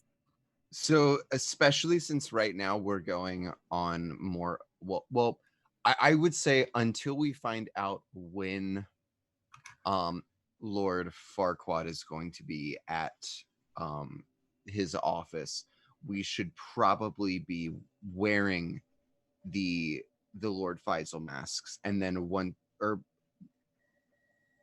not wearing the Lord Faisal masks yet until we start our sneaking thing, because at that point it would make sense why we would be in his, headquarters area if we're wearing his masks. I think it's okay to wear them the whole time, because you can just be like, I'm running an errand for Lord Faisal, like I'm getting servant shit.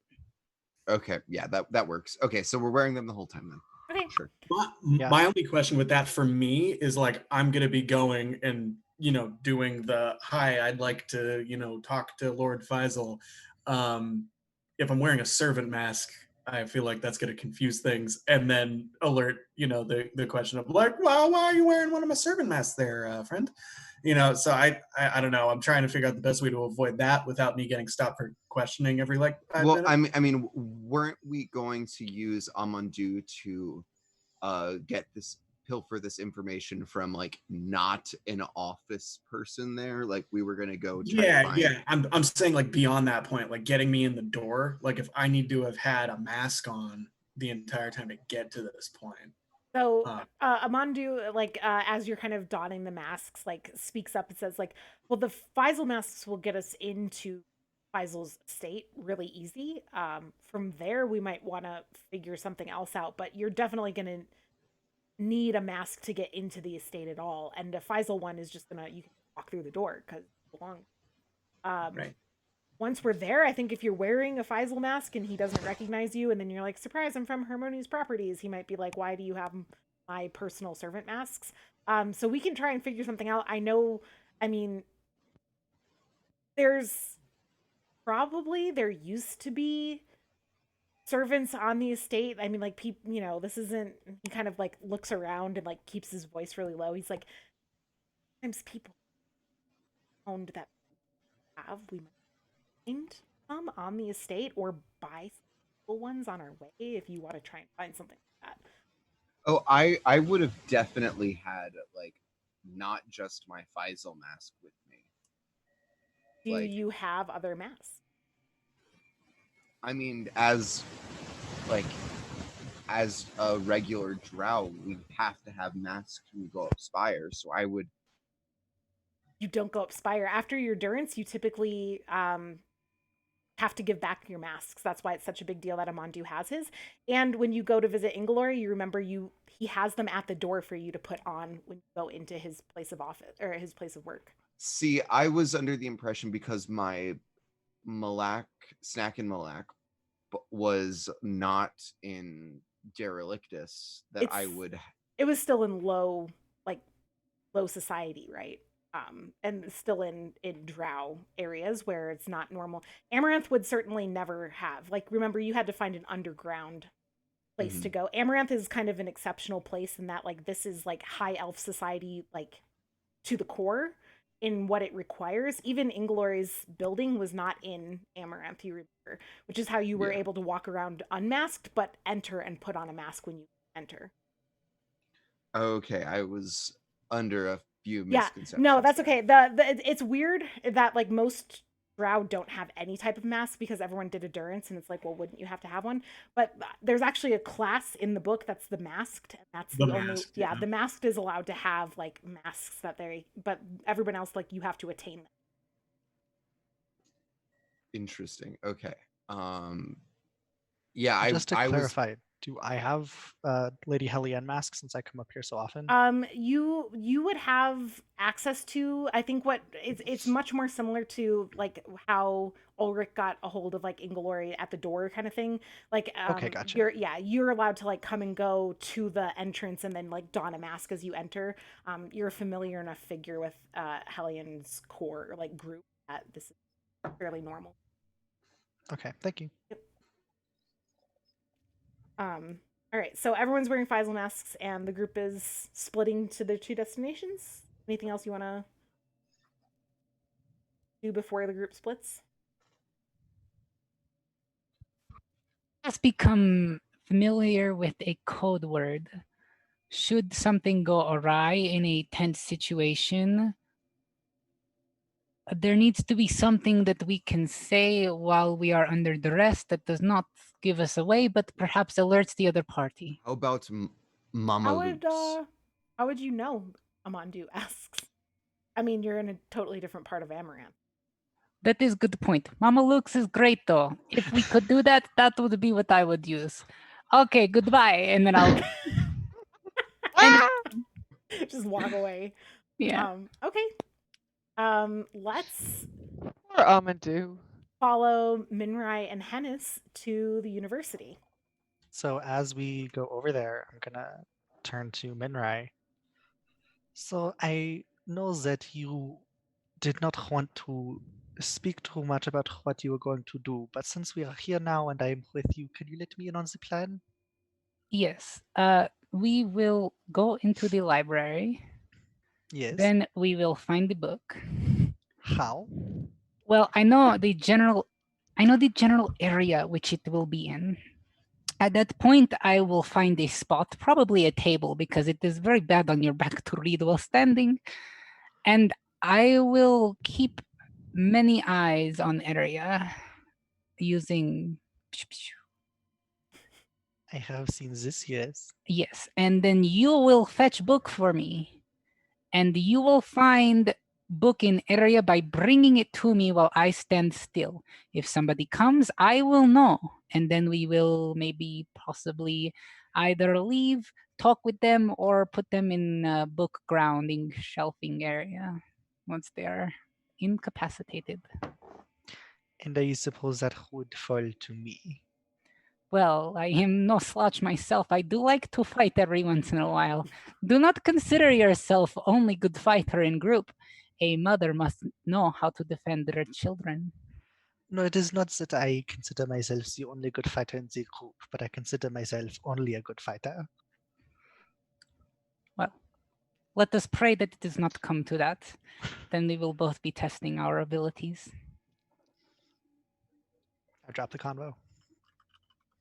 You should be reading the books on your way. Yeah, can I be like, it is down this road on the left, turn over there, let me know if anybody stops us, and then just like open the book? Mm-hmm.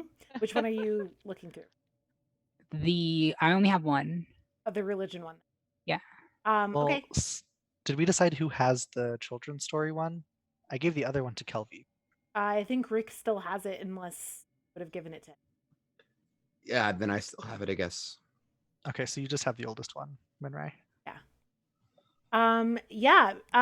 Let's see. In the amount of time that you have, which the walk to the university, plus a few like looks here and there while we were walking up Spire. Yeah.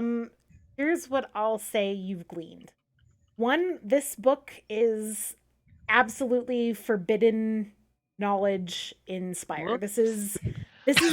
This is the type of perhaps I will tuck in. This is the type of book that is extremely valuable to anyone trying to like recall the old religions, but the old religions have been banned for like 200 years. This is old bad banned book, according to the High Elves.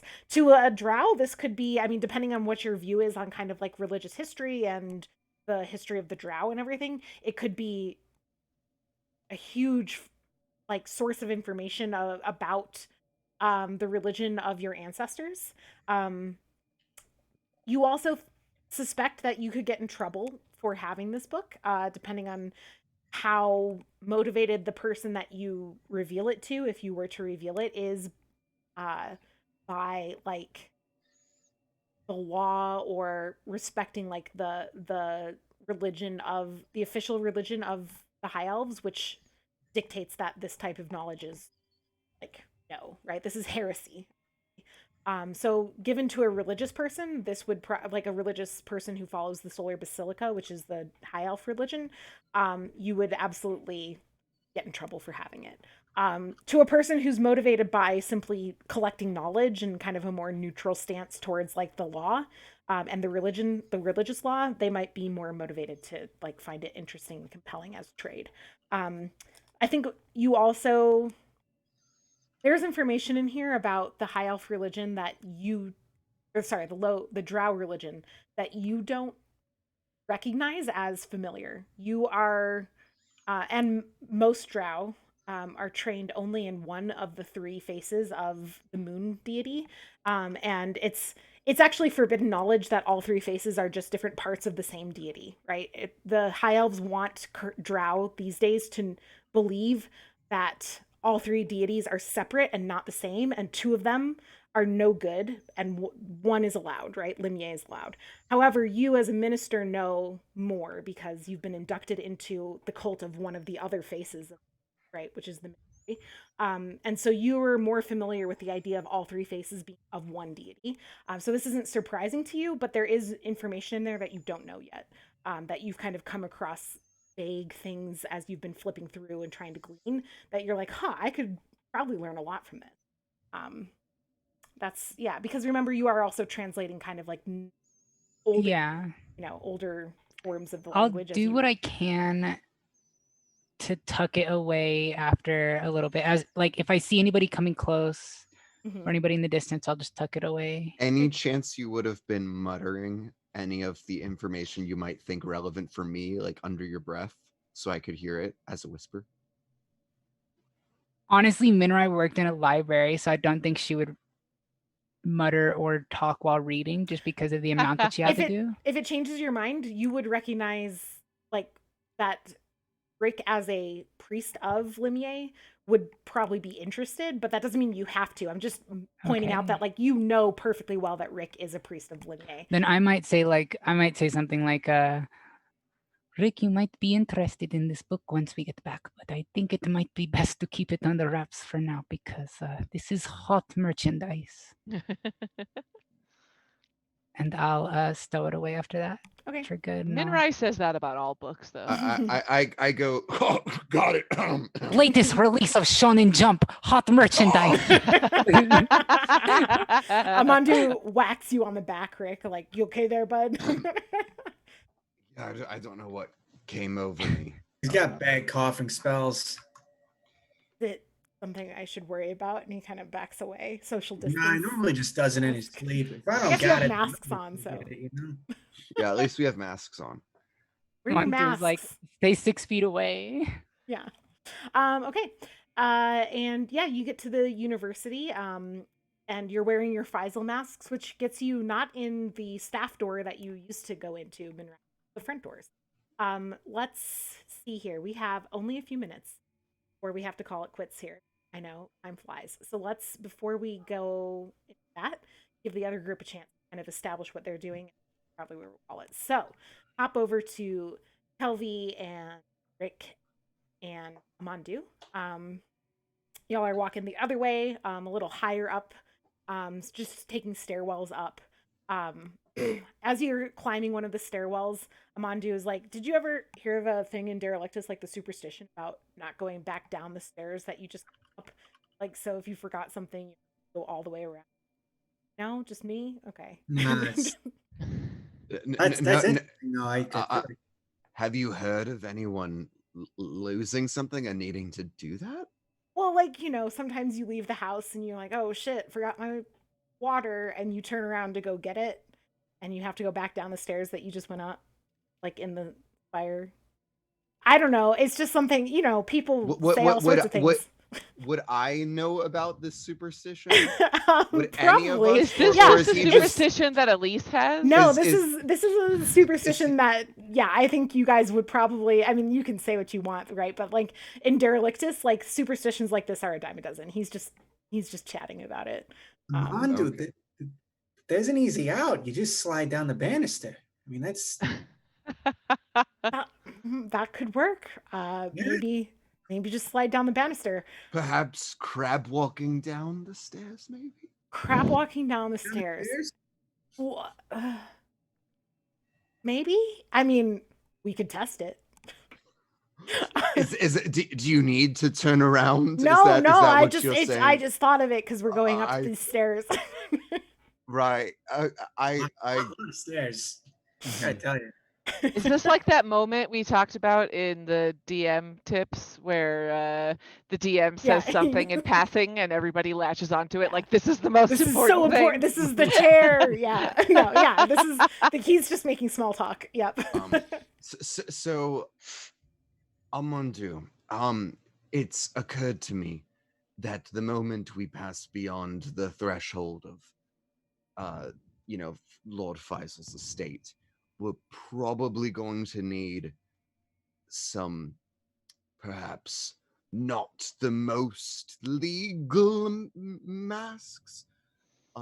Would you happen to be privy to any locations where we might come across a mask or two?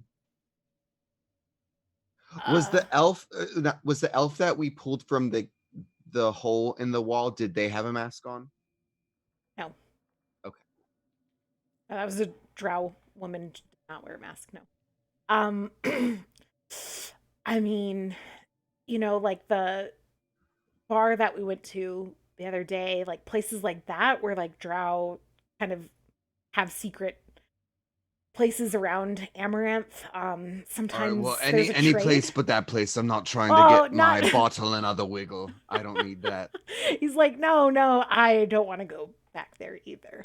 But I just mean, like, we can find somewhere like that. Sometimes there's kind of black markets for these things. There's also, that Ted Danson. Yeah. She really got my, yep. She really wiggled your bottle. That's one way to put it. I missed the thing. There was a whole, yeah. There was don't have to go over it. There's stories that don't need to be told, Yeah, I mean, we can look for something like that. I don't know, like those kinds of things, not really what I was participating in when I was up Spire, but I certainly heard about them. Perhaps if we wear our Lord Faisal masks upside down. Yeah, sure, you can do that, Rick. You could make an investigation, high society domain. Don't have that. The society. I have investigation, but that's it. Okay. As do. Okay, you could take a help action from Amandu, who would have like high society familiarity. So that would be 3. Yeah, which just right, everybody gets 3d10. Should we both roll or just Rick? Just one roll is fine. Okay. 7. So that is with. You do take stress. I think that this stress can go to your bond with Amandu, because I think Amandu would be kind of helping very actively in the search. It can, but I don't want it to. Okay. I think that's... Because I already have 4 stress there. That's fair. So... To your bond? Yeah. Ooh, dang. Because something done fucked up last time, and I don't quite remember what it was. Yeah, but I don't quite remember what it was either. You were talking to him about like masks and how to use them and overusing them, and I thought it was a failed stealth roll, and he saw there was something. Someone who's been listening more recently, the backlog, can let us know. Yeah, let's see. You take 2 stress. We're going to put it to shadow, which puts your total stress at what? 2. 2? Okay. So 2 stress to shadow, and I will roll. If I roll a 1, you do take fallout on this. Yay! I rolled a 10. So you do not take fallout. Now you have 2 shadow stress, and yeah, with Amandu's help, you kind of sniff out a place where you find people like some drow who are you get the suspicion these drow don't belong here, in the sense that like they are not currently serving endurance, but seem to have some sort of business otherwise up Spire. Definitely seedy folk, drugs included in their array of things, but they have masks illegally obtained, and you have no idea their provenance or usefulness outside of what they tell you. Yeah, so anyway, yeah, so they've got maybe 5 or 6 masks spread out. So cool. So 2 things. First thing, I was wondering if I realize this might be a bit too late, and if it's too late to make this change, by all means. I have the refresh action of help those who cannot help themselves. Hmm? Do we want to consider my blessing of the clutch me helping some things that could not help themselves? You had no stress when you did that, did you? I have like temporary stress marked out for Shadow. I see. So like I have like the 2 resist, but that's already been taken up. Here's the thing, I don't necessarily want like going down and like using light on the drow on the eggs to like be something that you can just like mine as helping people who couldn't help themselves. But what I do like about this is that it was compelled by your kind of paranoia for the clutch. And so I think that in this circumstance, we're going to say, yeah, you can take a D3 stress away from your but that this is not something that we can like go back to all the time, as Rick just like has a machine for that way. If that's acceptable. Yeah. So I have R/D3. Is that it? Yep, that's it. Or /R, sorry, space D. Oh, dang it.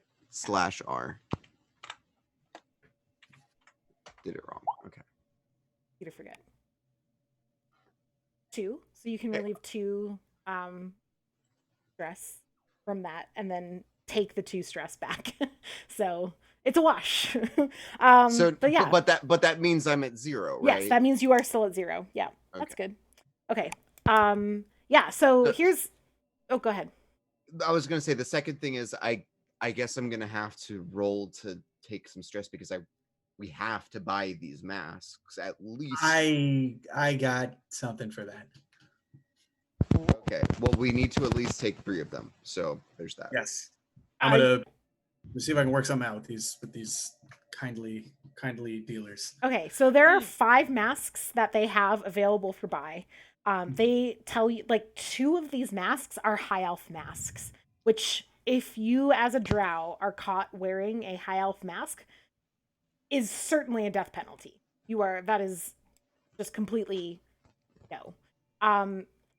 The other thing about high elf masks is if you wear a high elf mask and you don't have a true mask, which is what the elfer wear like somewhere on their body, not on their face, that indicates their identity, and you wear a high elf mask, then you are assumed to be a drow posing as an elf, because elfer would always wear their true identity mask.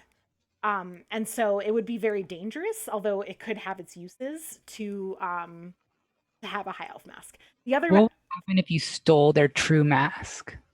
And then you were like, they don't have a true mask. Get them, boys. Yeah, I mean, it could be really bad. I mean, the thing about like those kinds of things, like that circumstance, to your knowledge, has never happened. Like someone's never stolen a high elf mask and then tried to like frame the other person.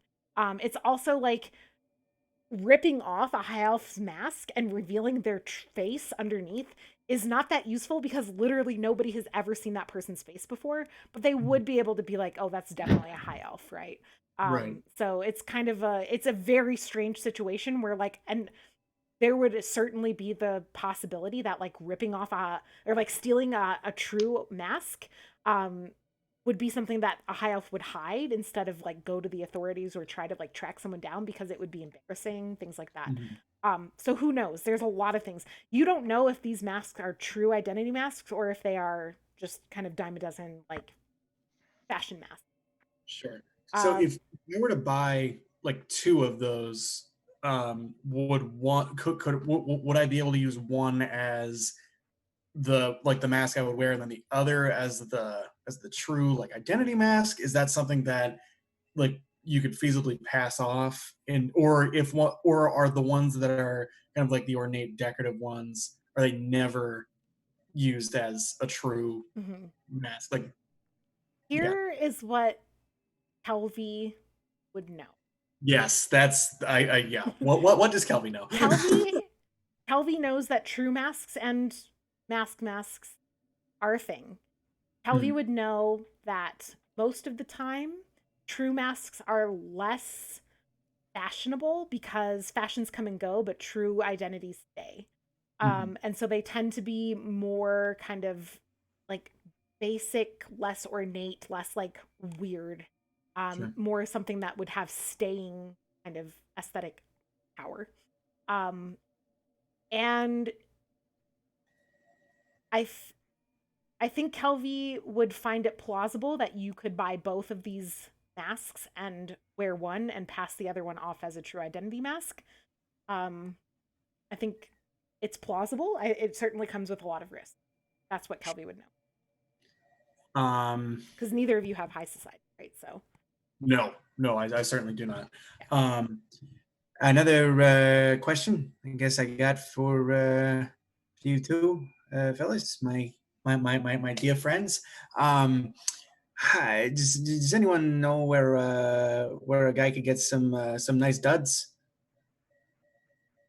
I'm looking for like a very ornate cloak, perhaps, or a suit, mayhaps, because I very much would like to try to use style and suave as my approach to Faisal.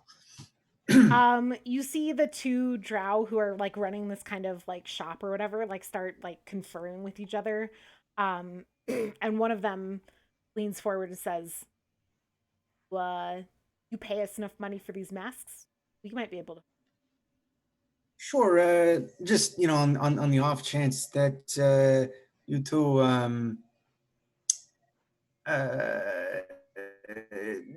how does drugs fare as payment? What do you have? You keep in mind that they have some drugs that they are like reselling here anyway. Yes. So Yeah. if you want to like give them, yeah. What do you have? Yeah. So let me put this up real quick. So Kelvy's he's got carotid and he's got sulfur. Got to remind myself. Do you remember what page that's on? I need to have this like if you go to my character bio, I actually have the descriptions of them. Okay, sure, I can do that.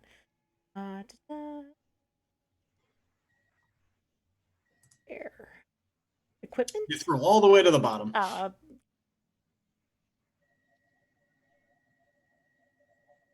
Where? It's under the drugs tab. There's a drugs tab. Of course, there's a drugs tab. Yeah.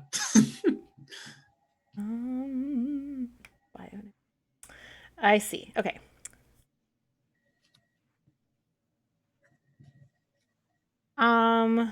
Yeah, I think the sulfur piques their interest.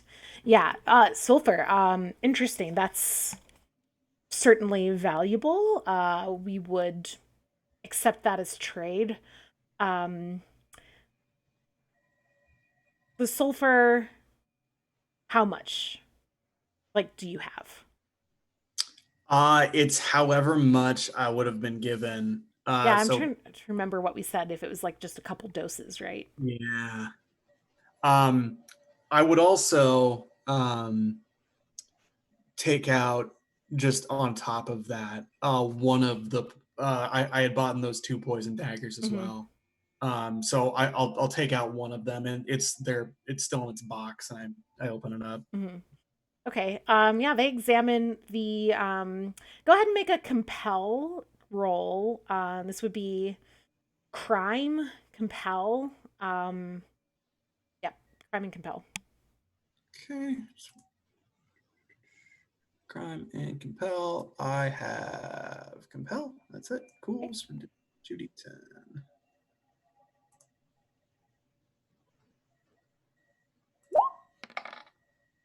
Hey. Nice. 9. Okay, so a 9 is a full success. No stress. So you yeah, okay. Between the dagger, so just one dagger, right? Yep. Okay. Between the dagger and the sulfur, they say that well, okay, these masks are like the high elf masks. This is our most expensive stuff. This is the moneymaker. So we'll take the sulfur, the dagger, we'll give you the 2 masks, and you can pay for the robes. All right. You drive a hard bargain, but you can't beat that. Can't beat that. Can't beat that at all. Yeah, I'll go ahead and pay for the robes then. Okay. So you can mark a stress to silver for the robes. One of them disappears into the back and emerges. These don't fit you perfect. I mean, like you're kind of dealing with like black market, what we've got in the back kind of thing. But they're nice enough. They seem Amandu kind of like they're kind of old, like fashion wise, they're a little out of date, like a couple seasons old kind of thing. Which Sure. Amandu, having just recently been in Amaranth, right, would kind of like find them to be like, oh, they're fine. They look fine, but they're a Mhm. little old. And so yeah, you can mark that you have yeah, you can mark your stress to silver, which puts you at how much stress now? 1. 1. Okay, so we don't need to roll. So what? While we're in here, Yes. is there anything that like catches my eye? Let's see. They've Like, got the masks. They've got some drugs. There's you know now that there is like a room in the back that they have procured, but you can't see in there. Otherwise, they have some. What else would they? Probably the weirdest or most kind of like surprising thing that they have is like some artwork. It's only one piece. They are claiming that it is by some kind of in vogue artist, like stolen art. There's also a case that you take a closer look at that looks like silver body modification implants, like things that people would actually have implanted into their skin, under their skin, made from silver, the purposes of which are not immediately evident to you. so I guess one thing that kind of I would want to look around for if I didn't already see it. The only kind of weapon that I have is a dagger. Mhm. So I'm thinking if push comes to shove, I'd like to have something um, a little more deadly, maybe something a little long range, but also discreet. Like I Mhm. definitely, it would not make sense for me to be hulking around a fucking sword, Right. but like Something something that, concealable. yeah. So is there Um, anything like beyond a dagger that I might be able to, you know, they do not have any weapons. They took the weapon for trade, but don't seem to be actual like weapon sellers. Yeah. Well, Kelby's gonna give you his Grackler pistol. I'll go ahead and give you the stats. It's a D6. Um, it's just because I can't conceal that. Um, and if I'm gonna be passing myself off as a high society, person, I'm gonna be able to conceal the dagger, not the pistol. So that'll at least help you cover some bases there. yeah. So it is D6. It is brutal and one shot. So per combat, you'll get one shot with it, but you'll be able to roll the damage twice and take the highest. Awesome. Okay. All right. So I think we're gonna stop there because it's 9:30. So we will pick up next week with Ulrich, Calvi, and Amandu heading to Faisal's estate with their newly adorned Kelvy in leading them along. Financed masks. Yeah, or well, you have all this stuff. Yeah, you don't necessarily have to wear it yet. We will pick up with Minrai and Hennis at the university, and Barnabas with teeth sunk into his leather armor in the gardens with a crazed Neza. Sounds like his usual Thursday night. Yeah, so. Thursday night. Hey, we got through this much of Thursday. I'm proud of you. Still Thursday. I'm proud of us. Still Thursday. Good job. We will be playing this very short intro campaign for a year, it seems. To be fair, you did give us a floating body to like investigate. I did give you that, And we did investigate and it. you did investigate it. Rolled a 1 on that investigation, I believe. Got some money from it. We rolled the 1 on the looting. Yeah. Yeah. On the luck for it, yeah. What would have been on the body if we had rolled a 10? Is it like the plans to Lord Faisal's world domination? Yeah. Lord Faisal's estate's blueprints with all the secret passages. It's his diary. Yeah, it's his diary. Yeah. All right.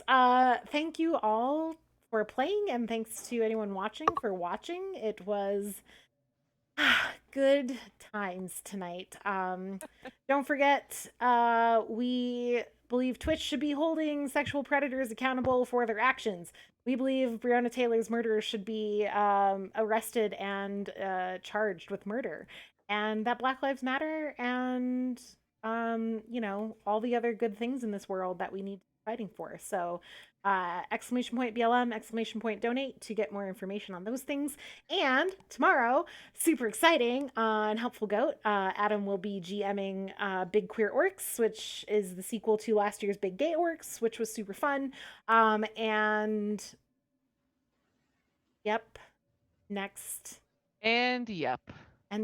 Tuesday, probably there's a Goat's Eye View. And Wednesday, there's probably Dom and Dragons. And then next Thursday, we'll be right back here on Thursday. Is Sunday Adam's thing, or is that Sunday is Adam's play? Yeah. Sorry. Oh, Taming of the Shrew.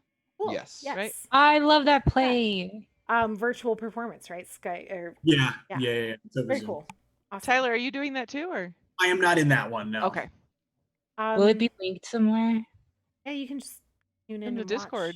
Watch. He linked it and stuff. Anyway. Okay. It was fun last time. So. Let's see. I feel like there was something else. Oh, next week, I think I need to watch the announcement. So if one of y'all knows, you can tell me. But I think Critical Role is coming back really soon. It's coming back. Yeah, it's next Thursday. Next Thursday. So it's we play the 2nd, Thursday nights, I think, or whatever it is. And they play Thursday nights. And I feel like that's a conflict of interest for possibly people who might be interested in watching our thing and or playing, because I know I would love to watch their glorious return. So we as players might talk about that off stream. Anyway, that's all I got. Anybody else got anything before I sign us off? Nope. Okay, say goodnight, kids. It's time to go. Good night, kids. It's time to go. Bye, everybody.